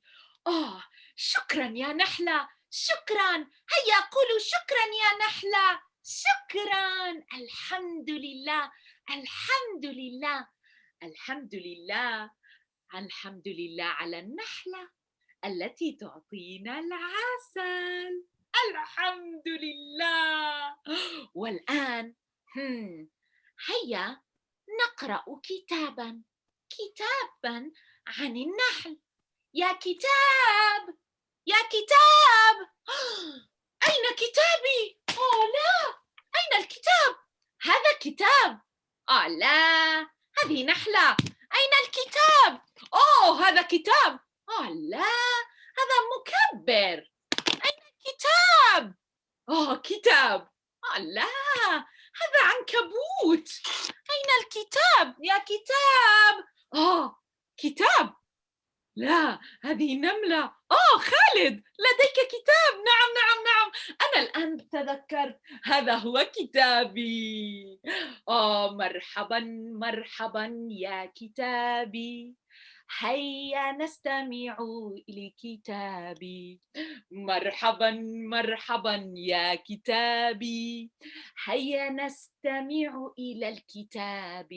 هيا نستمع، ولكن نقول ماذا نقول قبل أن نقرأ الكتاب؟ ماذا نقول؟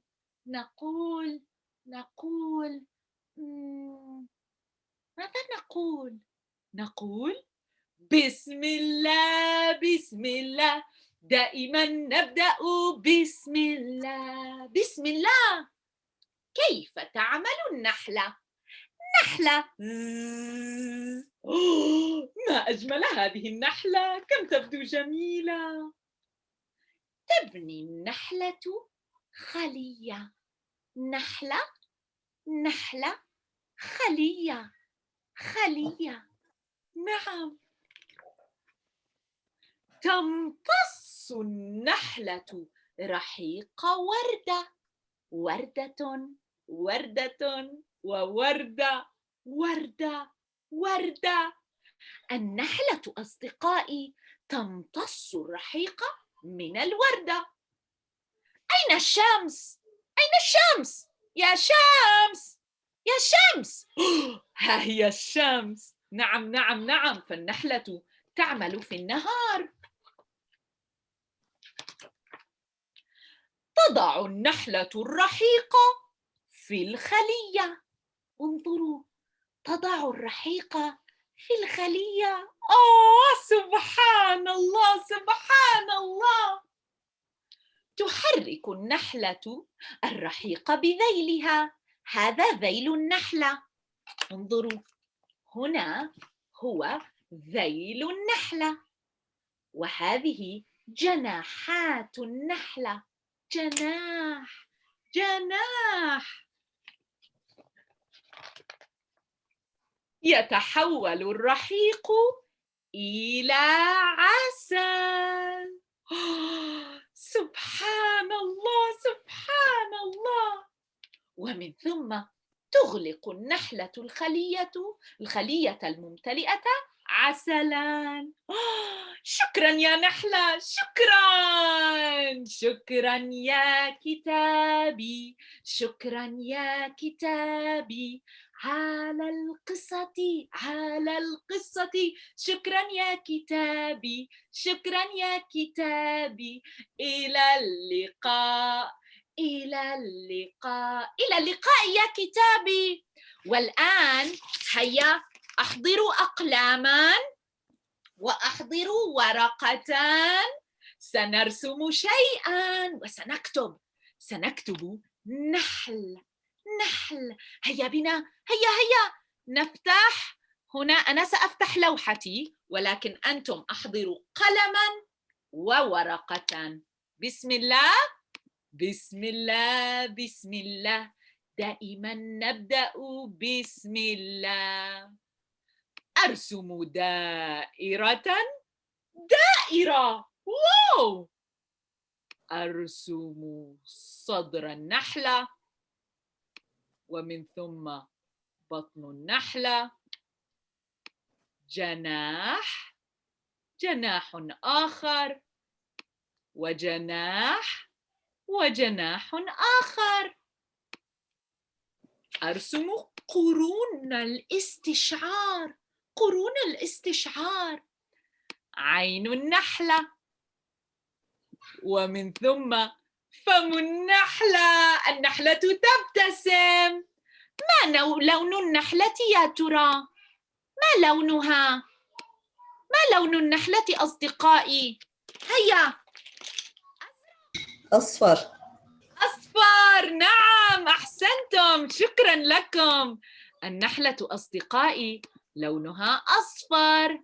سألون نحلتي هكذا باللون الأصفر. والآن هيا نكتب كلمة نحل. نحل. ما هذا الحرف؟ أي حرف هذا؟ انظروا إلى لوحتي.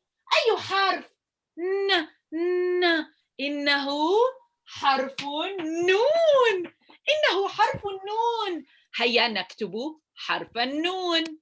هيا نكتب حرف النون هكذا. هذا حرف النون. مرحبا يا نون. مرحبا. والآن حرف الحاء. أين هو حرف الحاء؟ ها هو حرف الحاء. ها هو هنا. هيا نكتب حا. والآن نحل. ما هو حرف ال؟ أنا أعرف. إنه حرف اللام. نحل. نحل. يا سلام. ما هذا؟ ماذا فعلت هنا؟ سأكتب حرف اللام ل. والآن الأحرف العربية تحب أن تمسك يديها ببعضها البعض، فهيا نكتب الكلمة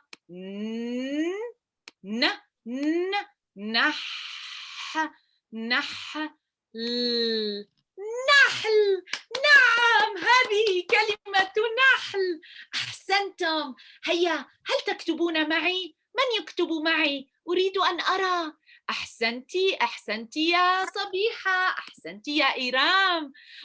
رائعة يا مريم، ما شاء الله، كم تبدو جميلة. أحسنتي. أين أنت يا حسنة؟ أنا لا أراك. أين أنت؟ جميل أصدقائي، أحسنتم. والآن هيا بنا 1 2 3 نحرك أيدينا. دوري دوري دوري دوري، صغير صغير صغير، صغير صغير صغير. دوري دوري دوري دوري، كبير كبير كبير، كبير كبير كبير. دوري دوري دوري دوري، افتح واغلق، افتح واغلق. دوري دوري دوري دوري دوري دوري، افتح واغلق، افتح واغلق. دوري دوري دوري دوري، بسرعة بسرعة. دوري دوري دوري دوري دوري دوري، ببطء ببطء. دوري دوري دوري دوري، أنا أحبكم، أنا أحبكم. دوري دوري دوري دوري دوري دوري، كم أحبكم، كم أحبكم. أحسنتم أصدقائي، أحسنتم، ما شاء الله. وأنا سأراكم الأسبوع القادم إن شاء الله. اتفقنا؟ بإمكانكم أن تأخذوا صورة لنحلتكم وتبعثوها لي. اتفقنا؟ اتفقنا. هيا، أنا سأقول لكم سلام عليكم، مع السلامة يا أصدقاء. سلام عليكم يا أصدقاء، سلام عليكم يا أصدقاء. إلى اللقاء، إلى اللقاء. سلام عليكم مريم، سلام عليكم إيرام، يسرى، علي وهدى. سلام عليكم خالد. That's a lot of energy. Yes, you need a lot of energy. ما شاء الله, amazing. الله جزاك الله خيرا. وإياكم. You do need a lot of energy with that age group. Now, Bismillah. جزاك الله خيرا. وإياكم. وإياكم. So let me start with this. When you're walking into a classroom, whether it's in person or virtual, you want to walk into the teaching bubble. No one's life is perfect. I've walked into classes where I felt like crying because I had yelled at my child just before class, and I was here to teach other people's children. And that, for every mom right here, you know what mom guilt is.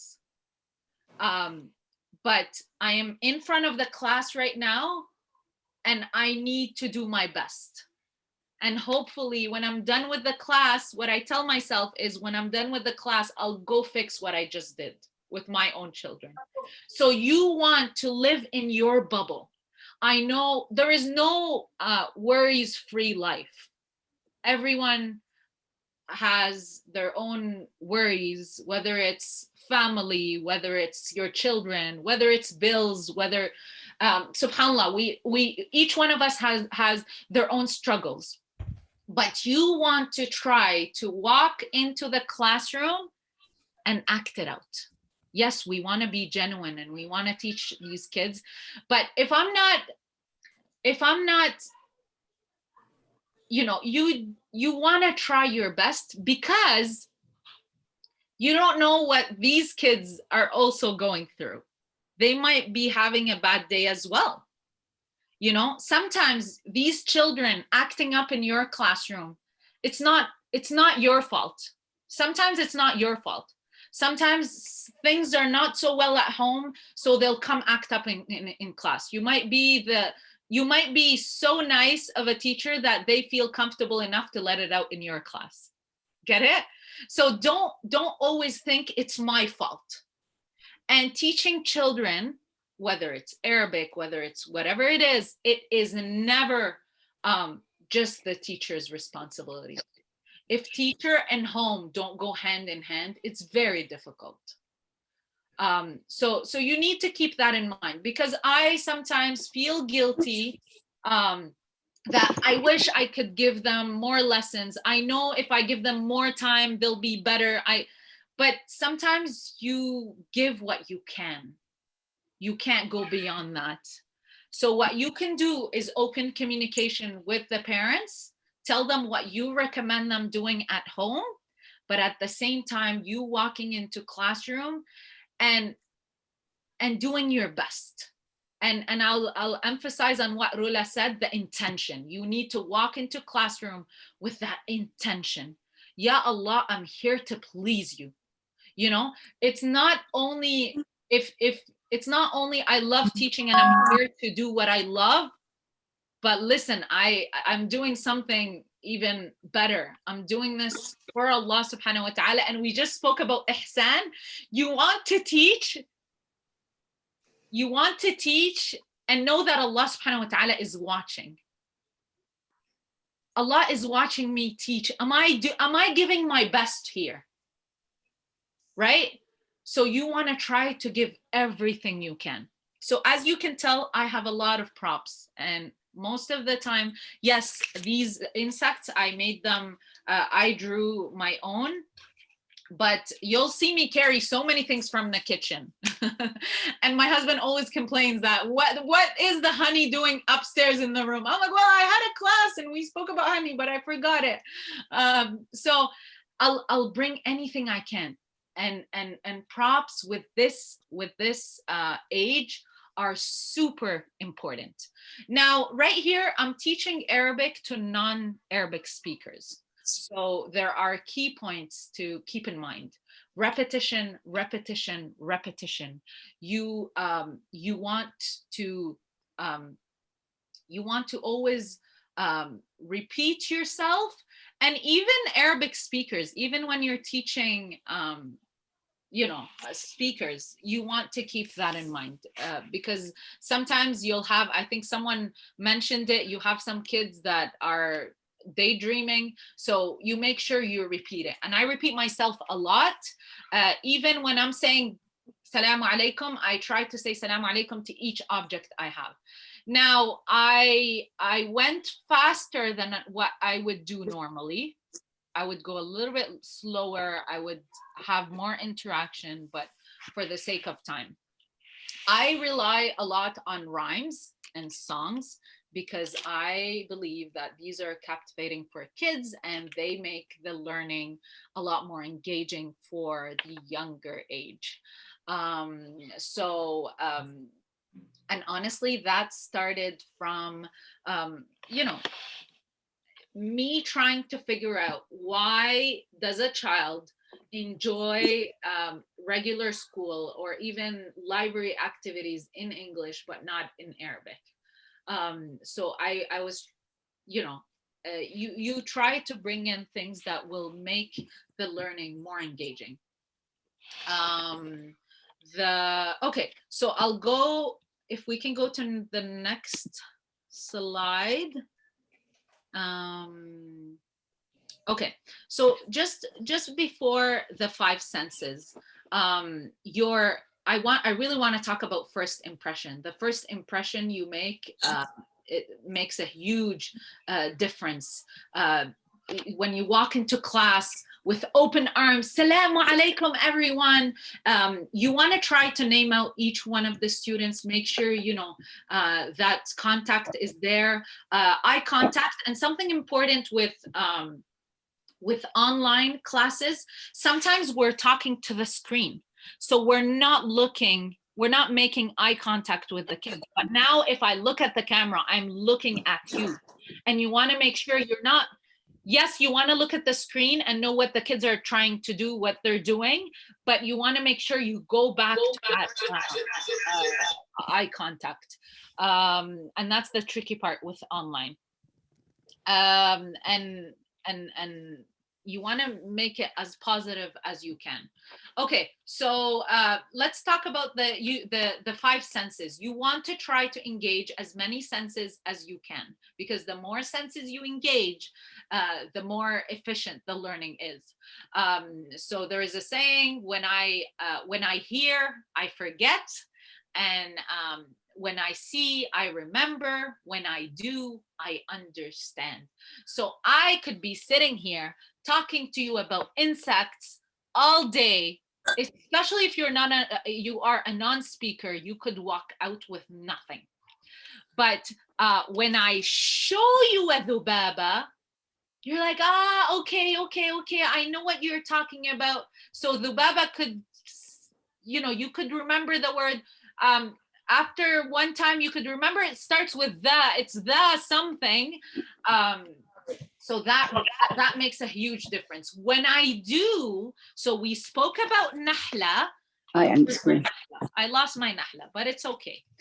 When we spoke about nahla, now you want the kids to make their own bee. So we drew it, and then we wrote the word. So that's them engaged in the learning, doing something. So it could be craft, it could be a drawing.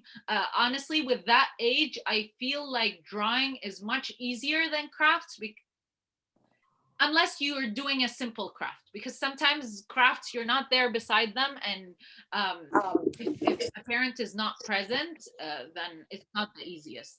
And I always recommend, especially if it's online and it's that age group, I always recommend parents to be beside the children. So you, as a teacher, need to emphasize that. You need to let parents know, you know what, your child is 5 or 6 or 7. You need to be, if you're not sitting beside them, just be in the room, know what's happening. If they're online. All right. So again, mind, body, heart, you want to make sure that your lesson is hands-on. So how about you guys? Tell me things that you've seen in my lesson that you think were hands-on. What did you like? What did you not like? I would like to hear from you guys, and then go from there. Did you notice that we have only 3, 4, 5, 6, 7 videos on? With the rest, everybody's videos off, and we have somebody sleeping, and somebody is asleep. So this is exactly what we suffer from in the classroom. So Yeah. let me see, how do you handle that? Okay, so let me tell you something, Brother Ali. I as a teacher will try my best to do everything, but not everything is in my control. So if that child that child doesn't want to be in class, you can't force it. Maybe what happened at home is, you have an Arabic lesson, you need to sit on that chair. Well, I don't blame that child for not sitting on that chair, if this was the introduction to him starting that Arabic lesson. So here, I don't blame you as a teacher, I blame home. And we can't do much. What we can do, I've had students start the class like this, and they're not doing so well. They don't want to be in class. What I can do, at least they have their camera on, and I feel you, the frustration is real when the camera's not on. But that student that was sitting like this, I'll try my best to make things better for them. But can I guarantee that it will go so well? No. So I remember I had a student that was obviously so mad to be in class. Maybe he was taken away from playtime to attend your classroom. And that's frustrating for a child. And maybe you can discuss it with the parent. take a note of the students that had their camera off, and maybe send an email to the parents and say, well, when cameras are off, it's really hard for me to communicate with the child and know what they need and have an engaging class. But at that point, you can't do much. So that student that was frowning and didn't want to be there, I just came up with a story, and instead of saying I was happy on that day, on the emotions, and I like to start with emotions because it's important to let the children know that any emotion they're going through is normal and they're validated. So I said, today I woke up angry. I was so angry today. I woke up angry and I was yelling at everyone. And that student was like, okay, so the teacher gets angry as well. And I'm like, well, I tried my best to, breathe in, breathe out, come up with things that you do when you're feeling angry. And then I said, A'udhu billahi minash shaitanir rajeem. I tried to listen to something I like. And that's all I could do. I had to go ahead with my lesson. But I gave that student indirect attention to perhaps help them. But again, you cannot control everything. But very good point, Brother Ali. I feel you. The frustration is real. But again, that's not all on us. Okay, so anything else you noticed or you would like to comment on? So the movement, yes, Sister Iram. Yes, I was believing I was like 7 years old. It was so good. It was so interacting. It was so into the poem you were doing. So yeah, it was so good, mashallah. Alhamdulillah, alhamdulillah. And believe, like, we all have a child in us that interacts with so when you're speaking to children, you want to go up to their level. I know a lot of times we say go down to their level. No, you want to go up to their level and try to think in the head of a child. What would he like to see? So movement, I would normally maybe if the class is longer, I would normally make them stand up. We do some stretches, we jump, we act like a dubaba. Let's imagine we're a dubaba. Let's imagine we're a ankabut. I make it, even the movement, I make it related to the lesson I'm trying to teach them on that day. And by the way, that could also be a Quran lesson where you're trying to give them the meaning. I know for Quran, especially for non-speakers and speakers, by the way, it's very hard because we say, okay, how can they memorize something they don't understand? Children can memorize something they don't understand because subhanallah, Quran is made to be easy on the tongue, but it would be nice to connect them to the language. So if the child knows what nahla is and then comes across nahl, it's different from them just reciting something they don't understand. Like, for example, for me, the best surah to start with for non-speakers is Ash-Shams. I love Surah Ash-Shams because you can literally draw Surah Ash-Shams. You can have Shams. I don't know if you guys see my, do you guys see my, so you can have Shams, you can have Qamar. Surah Ash-Shams has Shams, Qamar, it has Layl, Nahar, Sama, Ard. These are all words we can learn, we can draw, and then for them to learn Surah Ash-Shams, it's a lot easier and a lot more, they understand what it's all about. Okay, so let's go to the next one.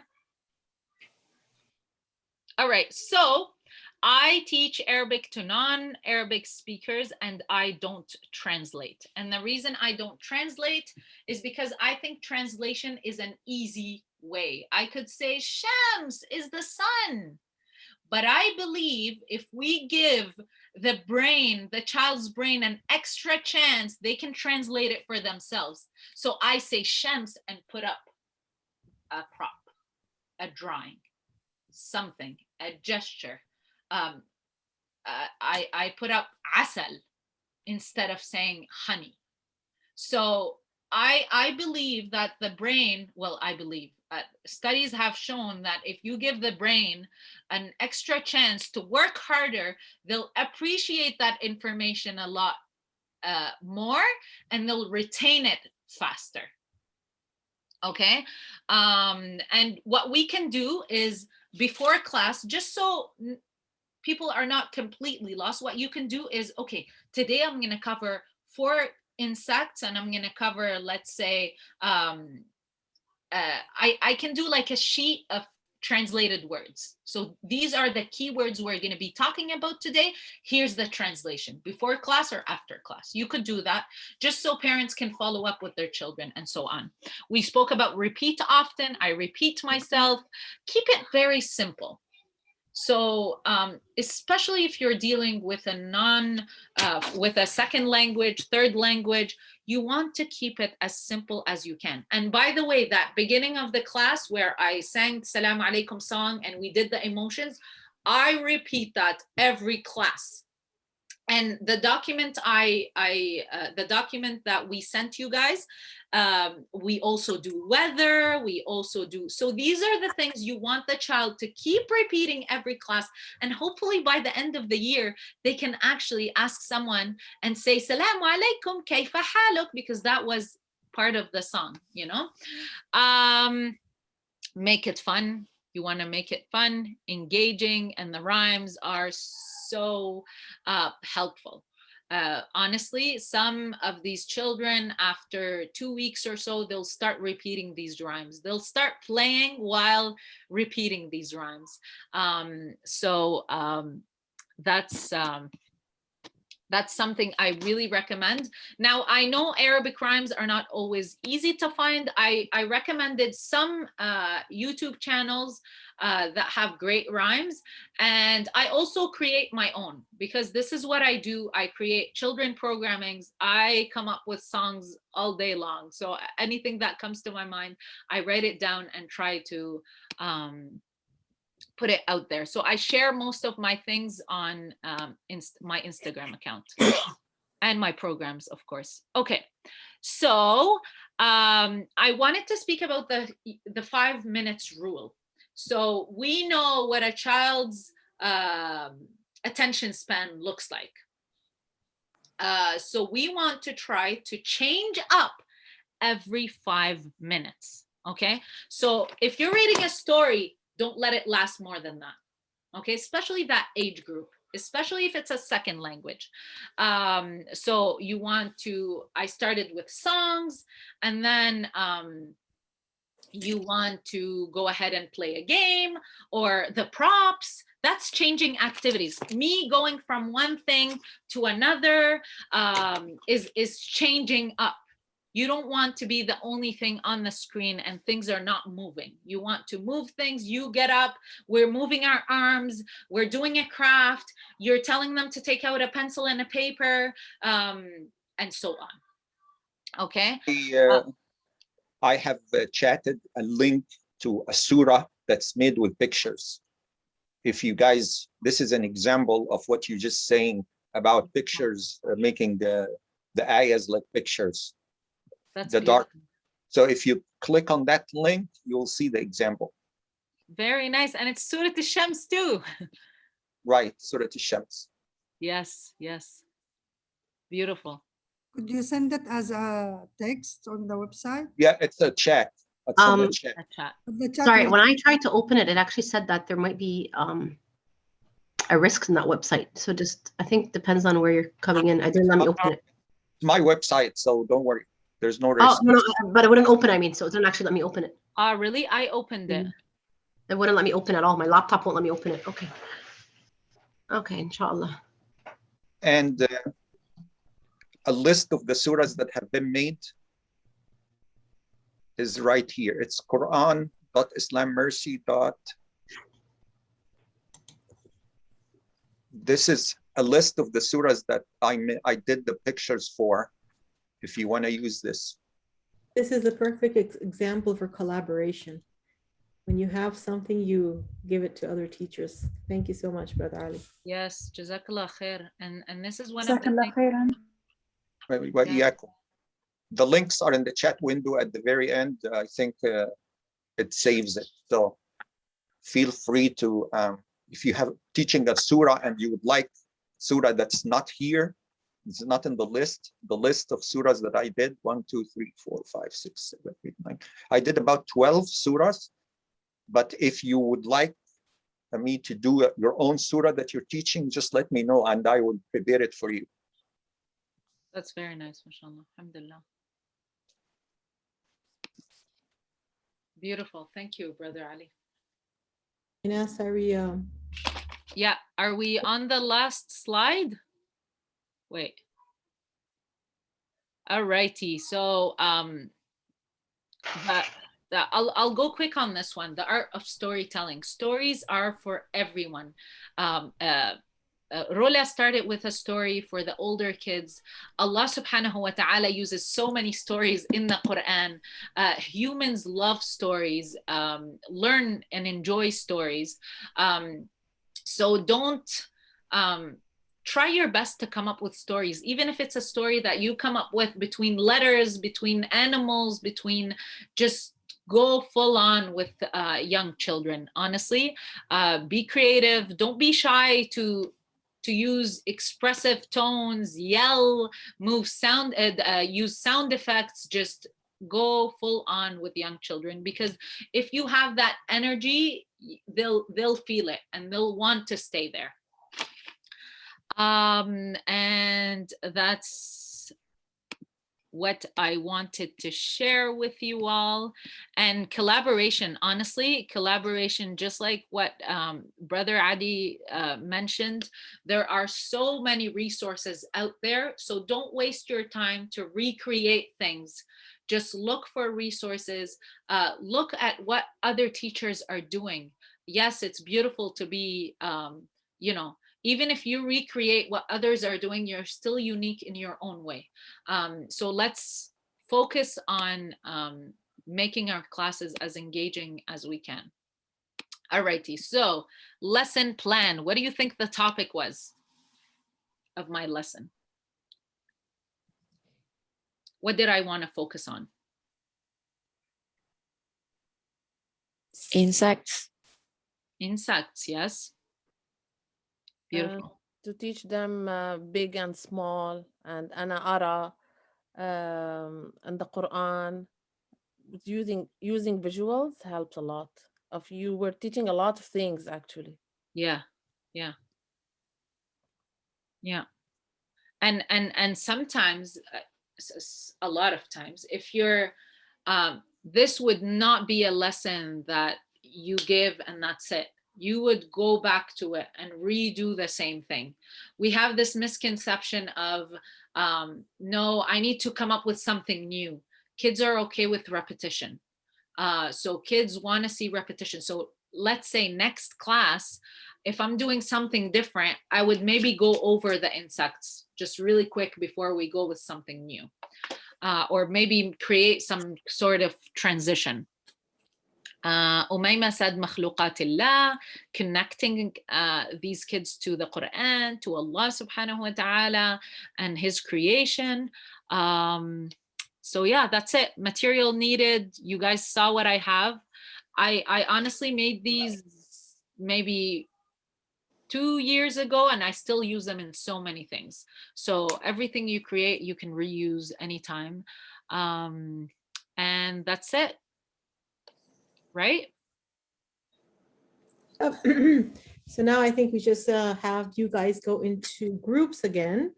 And what you're going to do is going to decide on one topic that you want to teach in your class based on whatever age group. You're going to decide which age group you want to teach.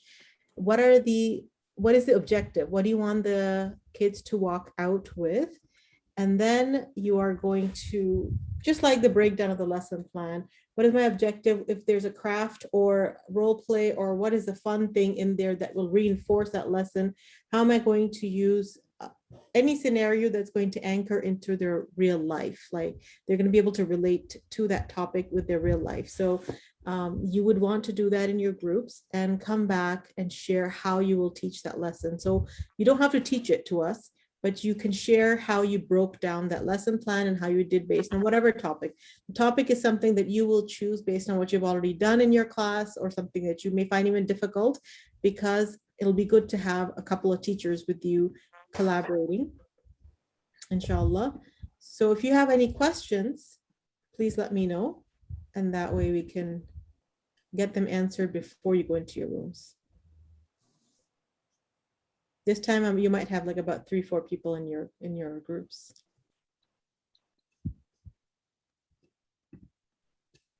Any questions for Ines, for Rola, for myself? All right, I think there's a few people who messaged a few questions before. I think it was for Ines. How to make the class this engaging for older kids, from Ahmed Sharif. They want to do it like, is this kind of idea working for age 10? If you want to address that, Ines, inshallah. And up. You're muted, Ines. Oh, sorry. Okay, so for older children, you want to know more about them and what their interests are. So you can do the same, by the way, but with something more like I would say bring up the subject of cars. Older kids would be more interested in cars and types of cars, and maybe you can do that in Arabic as well. You want to focus on their interests, because the older they get, the more attached they are to their own interests and what they like, and sometimes that's the only way you can get them involved. So let's collaborate. Maybe you'll have somebody in your group who will be able to help you. We just want to make sure that Ines has an English lesson for you as well to see as an example, a short one. So we'll come back after you do that, and then we can, yeah, let's get there, inshallah.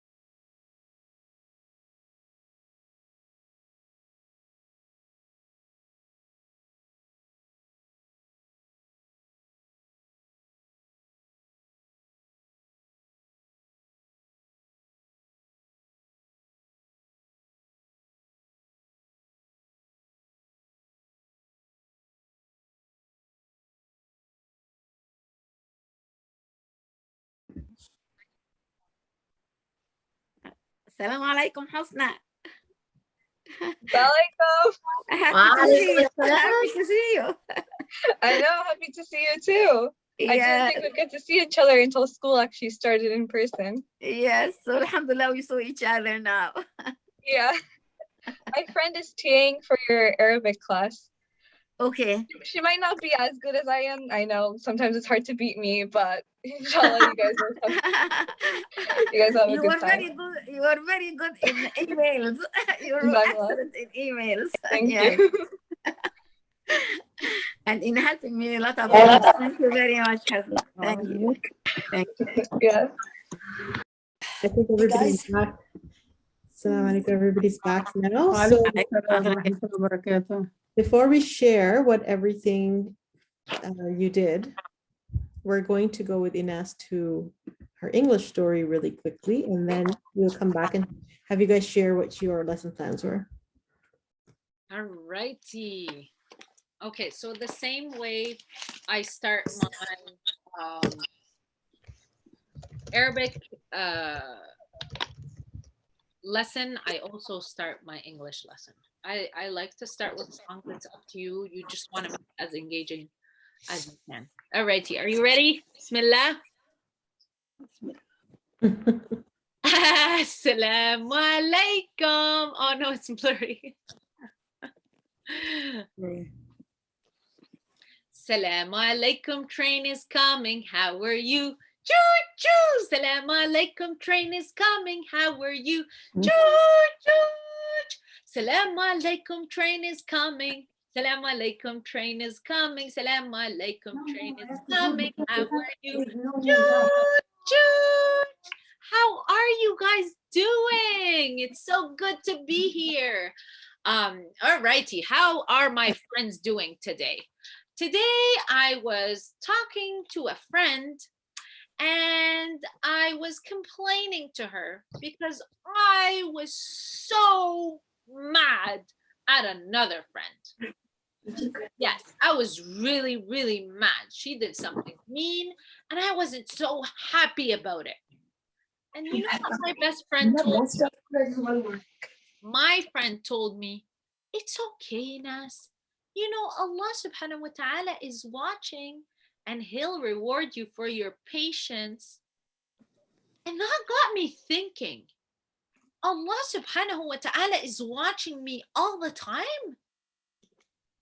And he's going to reward me for every hardship I go through. I thought that was pretty awesome. Alhamdulillah. Because sometimes, you know, people are not so nice to you and you can't really do much about it. Like what? If someone yells at me, I'm going to yell back, and then where will it end?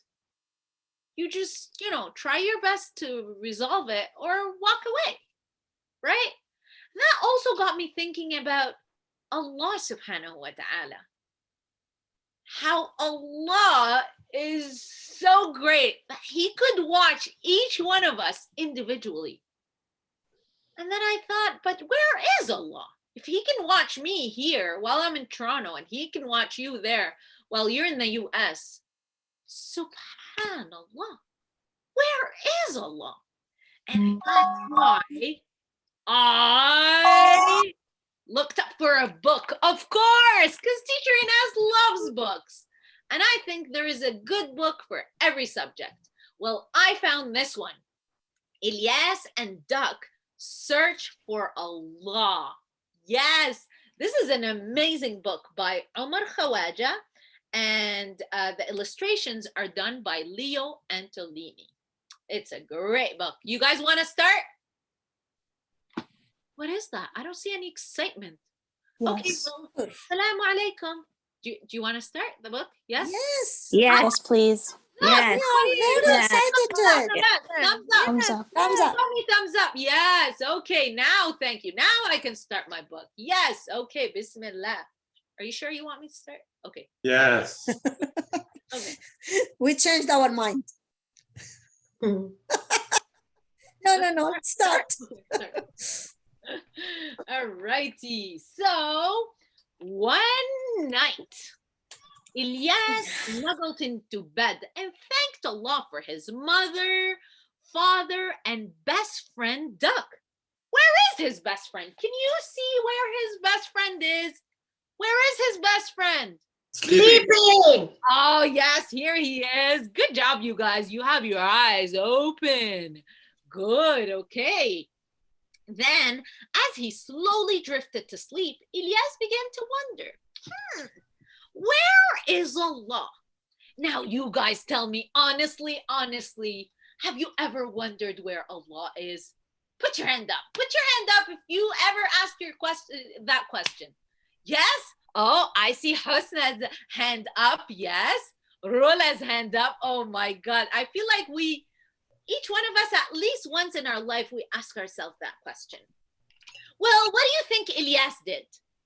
Early the next morning, Duck noticed Ilyas in the backyard, staring up at the sky. Here is Duck, and here is Ilyas. What do you think Ilyas is doing, staring up at the sky? Ooh. He's looking for Allah. You think so? Oh my God, someone's listening. What are you looking for? What are you looking for? Asked Duck. I'm looking for Allah, replied Ilyas. You're right. He was looking for Allah. Look, here, try these binoculars. They help you see things that are far away. Oh my. The duck went and got binoculars. Ilyas looked through the binoculars, but all he could see What did he see through the binoculars? What can you guys see? Airplane. Yes, airplane and Cloud. Clouds and the blue sky. yes. Excuse me. You won't see Allah with those binoculars, said the hoopoe sitting on the branch of a tree. What do you mean? Asked Ilyas. But the hoopoe didn't answer. It just flew away. Oh my God, you guys, let's pretend we're like a hoopoe and fly. Let's go. Let's do it. Let's do it, you guys. Yes. Show me those wings. Yes, yes, yes. Good job, Rula. You're doing amazing. I love to pretend that I'm a bird sometimes. maybe we need to be closer to the sky to see Allah, suggested Duck. I feel like Duck has all these ideas. And what do you think Ilyas did? Ilyas just agreed. He's a good friend. He would be a good friend of mine. So they put on their backpacks and climbed to the peak of the tallest mountain. Look at that mountain.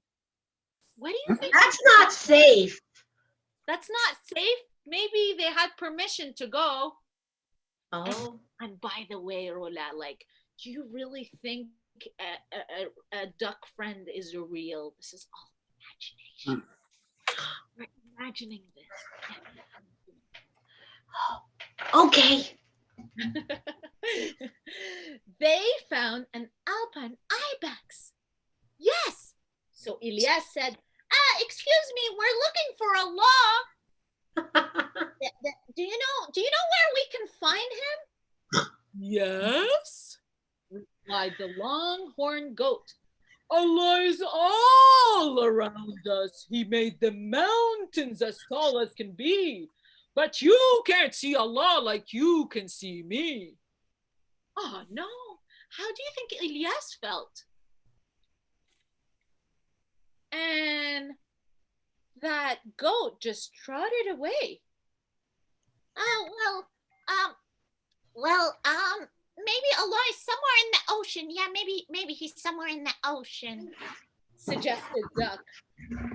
And what do you think Ilyas did? He agreed. He listened to his friend. He agreed, and they plunged through the drift and drove to the bottom of the deepest ocean. Allahu Akbar, Allahu Akbar. I hear the adhan somewhere.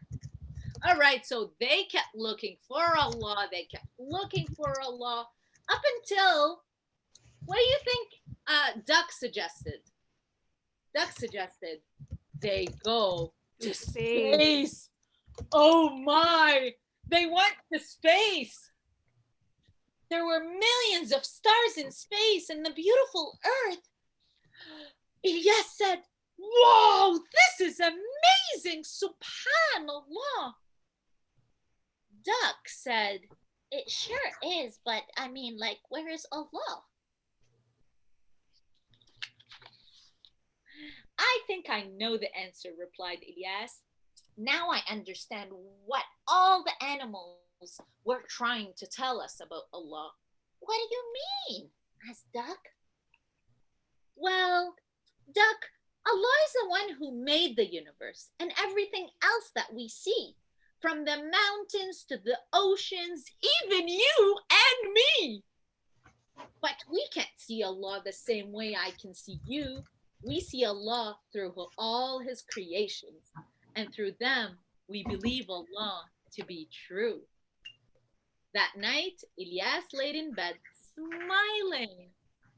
He had learned that Allah's signs were all around him. Then he closed his eyes and fell fast asleep. Thank you, dear book.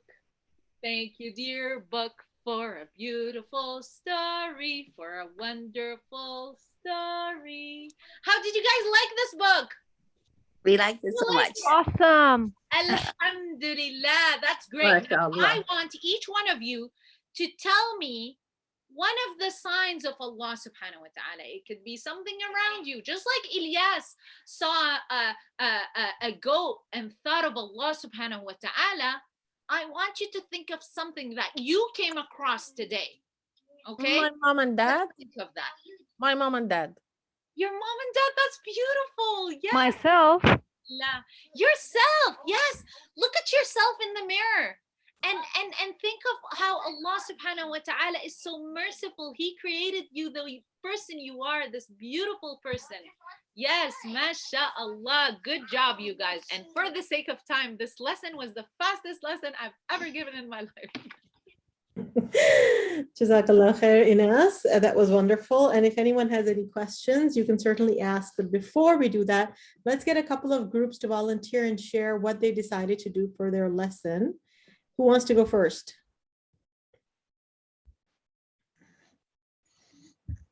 Call out a name. Okay, we talked about the Quran, objective of the Quran class. And my opinion was that what I want them to get out of it are to understand the names of Allah. So, but regarding repeating the ayah in the class and they repeat after me, that's very boring and doesn't make us achieve anything. So what I do, I refer them to a website called read.quranexplorer.com, where I put the link there in the chat, where they can repeat after the sheikh. It has a lot of good features, pausing between the verses so that they can repeat after the sheikh, and it has Arabic, it has English translation.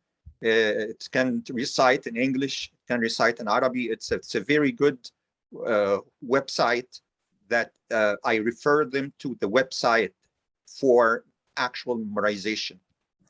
And all I do in the class is to test them. Okay, and what age groups is this? What age group was this? I think the highest, if I'm not mistaken, Q08. Okay, Inas, do you have any response to that? Any questions you want to ask, since it's for Arabic Quran? So I was with Khawla in the group, and we spoke a little bit about her Quran class as well. And I loved how she said in their break time, they would talk about something not related to Quran. So I love that connection piece. We want to connect with our students on a personal level. So you want to make sure you connect to the children on a personal level. And again, it could be something they don't want to do for that day, but you want to remind them of the purpose. You want to remind them why we're doing this. So you want to boost them in the beginning of the class and say, like, you guys were in this Quran class. Do you know what happens when a group of people are reading Quran? And we sometimes as adults, we need that reminder too. It's not just children. So you tell them, imagine now we're reading Quran together. There's a bunch of us. We are surrounded by angels. Angels are surrounding us now, this moment, because we're reading Quran and they're making dua for us. Imagine how beautiful that is. And this is what I mean by boost them before we start the lesson. Because imagine you walk into a lesson and, okay, so which page were we at last time? Let's start. It makes a huge difference to do that introduction, even if it takes time from your Quran lesson, but it will make the time a lot more beneficial. Honestly,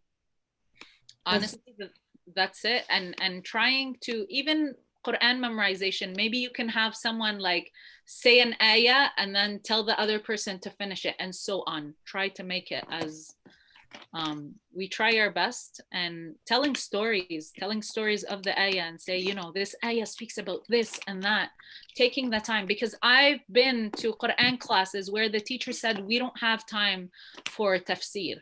We're not trying to do tafsir word by word, but give me a general idea what we're reading about. And these are all things that we're teaching our kids, like like the ayat about you can't backbite, you can't.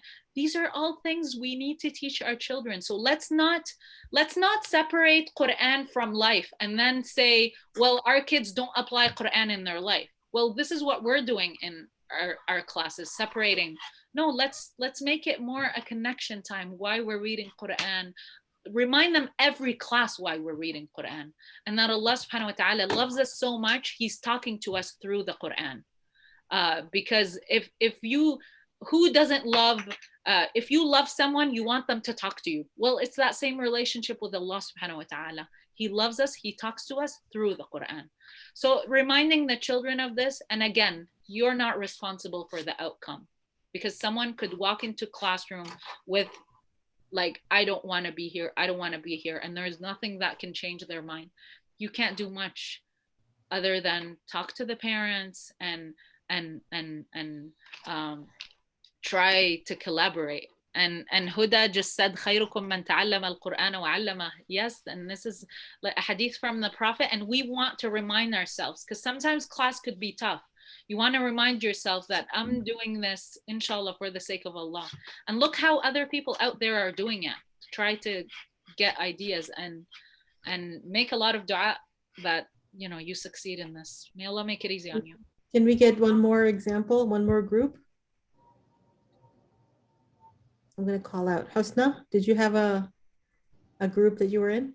Yeah, so our group mostly had teachers who teach younger classes. For example, I teach kindergarten classes, and we're talking about how engaging them through like online can be difficult, but like using a lot of interactive activities and coloring and just activities in general that have some relation to the topic that we're trying to teach helps them learn a lot.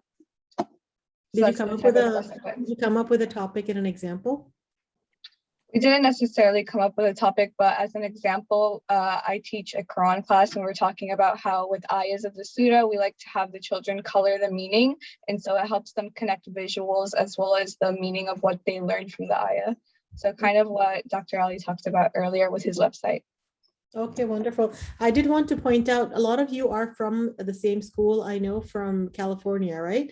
So yes. All of you, you know, the templates that we have provided you with the lesson plan, for every lesson that you have, if you can fill those out, whether online or, you know, and then maybe make a little booklet of lesson planning based on age and based on topic that every teacher will have.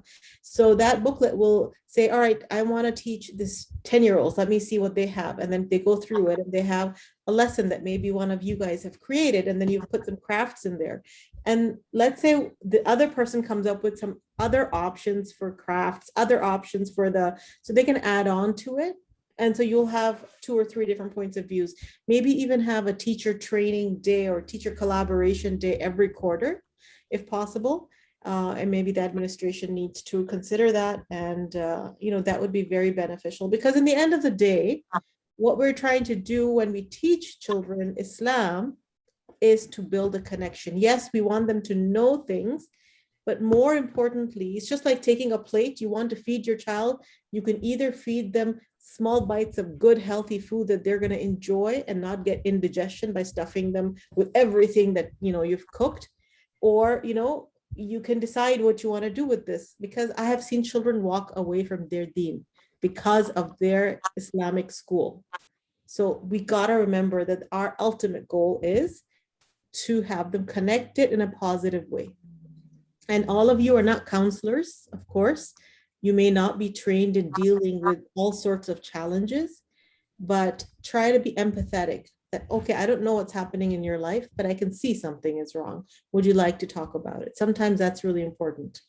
So they just need to feel kindness. Is there anybody else who came up with an actual topic and broke it down? Anyone here? Ladies who are in my group, you guys want to come on up? Are they there? Umayma? Safa? No, I'm guessing they're gone. Hello? موجودين. Oh, there you go. Assalamu alaikum. Welcome back. Would you like to speak about what we came up with, inshallah? It's okay, Habibti, you can talk about it. Okay. We were talking about, mashallah, about them, about the harf. We said our topic would be the harf al-alif. Al-alif, yeah. Al-alif. And we said we'll bring props like Sister Ines advised us, ananas, asad. And then once we do that, inshallah, we will have a nasheed. And Sister Umayma was talking about the nasheed being like a little song, ana ananas, ana asad, ana uhibbul ananas, and like singing it. Then we came up with together with Safa, mashallah, as well. Like if you want to help them, we get up, get them to move. We say ana uhibbu al-asad, and then go rar, like what? And then we kind of, as a teacher, encourage them. What does the asad do? And then the asad will make them. They'll say rar, no, go louder. You know, ala, and like, oh wait, I just said the word ala. What harf is in there, right? So let them say it, and then make them make that sound of the asad. So kind of a join of everything, inshallah, of movement, songs, nasheeds, props. And then we remembered Sister Ines's advice and bringing in a story. And it would be, they said Sister Maima and Sister Safa were talking about there are specific stories, very short, very sweet stories of the harf al-alif that we can read to the kids, inshallah. By the way, YouTube has a lot of resources and has a lot of these nasheeds and animations about the letters. Yeah, you're right. Thank you, brother. All right. So alhamdulillah, we are on track. I have posted the PDF that Ines has created. It has some resources. It's in your chat. Please download it before we end the call today. I have also posted a Google form link for evaluations. I would really recommend that before you leave your computers today, please fill it out, because otherwise you're going to forget and we're not going to get any feedback. And one of the things that we decided to do this time, if you're not sure how, what you learned, if you're actually applying it, record your next session, apply what Ines and Rula taught you today, and send it to me at trainings@soundvision.com. I'm going to show it to them. Of course, it might take some time before you get some feedback, but inshallah, we'll try to give you feedback. And if you can either directly send it to that or upload it on a Google folder, put your name, your email address, so we know who to respond to in return, that would be great. If there's any more questions, please ask them now. We have a couple of minutes. Just wanted to also say that generally when we learn to teach, learn to do anything, any other organization would minimum require 40 hours of learning. And that would give you a proper certification. We do realize that 3 hours is something you're just watching, and but it requires a lot of practice. And inshallah, you can practice in your classes, but if you have questions and if your administration feels you need another training session, we can certainly do that. Can I just add something about the older age groups, the age 10 to 13? I know we've had a few questions about keeping them engaged. What I've noticed from that age group is competition, right? So Sister Ines was talking about ayah, saying an ayah, get the other kids say another ayah. Maybe make it like a fun game, like who's going to get this ayah next? And maybe put them in 2 groups, for instance, and have them compete against each other. Who, like, one person represent this group, one person represent this group. And then they like see who's able to say all the ayahs correctly after they've gotten, like friends, like try to come up with a sort of fun game, playing games like, okay, whoever shoots the ball in the basket, a garbage can in the classroom, gets to name the first ayah. If they get it right, then they get a point. Like you, for example, as a teacher, you say the first ayah, and then the groups have to try to guess what the next ayah comes after, right? So kind of like a fun, interactive, and competition. They love to compete, is what I've noticed. Now you can put, a little reward for the winning team, or it can be just a fun thing. I wouldn't always put a reward just because they'll always associate that I have to win something. But I would, from time to time, give them something. It's fun. Maybe the reward would be like, this class that we go out after all of us. If we all do really well, then, for example, we'll get a day outside and we'll go play. And yes, and I got some feedback playing Kahoot. So inshallah, I find that important in terms of competition for that age group, inshallah. Kids do love rewards, even if it's Dunkin' Donut gift card for $5, Yeah. or if it's a donut itself, or if it's whatever. I think if we can somehow do that once in a while and something for them to look forward to at least once a quarter, then they love staying engaged because they know that their teacher likes to reward them. All right, some of you wanted to know if we're doing more trainings. We do trainings all the time. So if you go to soundvisioncanada.org or soundvision.com and sign up for the newsletter, it'll come in your email. If you want less frequency coming to your email, go to the soundvisioncanada.org one, and we will certainly send it to you, inshallah, and you will hear about more trainings coming up. We also will be starting soon in-person trainings like we used to do. So we fly out to different places and do them as long as the school wants us to come. Inshallah, we can certainly talk more about that later. Your feedback, very important. Jazakallah khair so much that you took your time on a Saturday, came and, you know, trained yourself for such an important cause. And thank you so much to our trainers, Ines and Rola, for their time tonight as well. Thank you. Thank you, Nargis. Take care. Assalamu alaikum. Sister Nargis, one second. Jazakallah khair for all the help and the guidance and all the, really Sister Inaz was very creative in presenting her the lessons. And I just wanted to take your permission that all Sunday school teachers or WIS teachers, can you hold on for a few minutes so I can just speak to them on this Zoom session instead of going to another one, if that's okay with you. That's fine. I will have to just mute myself because it's Maghrib and it's been the Maghrib for 20 minutes, I think now almost. Sure. I just need 5 minutes of WIS teachers. Others, if they want to drop off, they can. Okay, thank you. Assalamu alaikum, everyone. Assalamu alaikum. WIS teachers, can you please stay for a few minutes?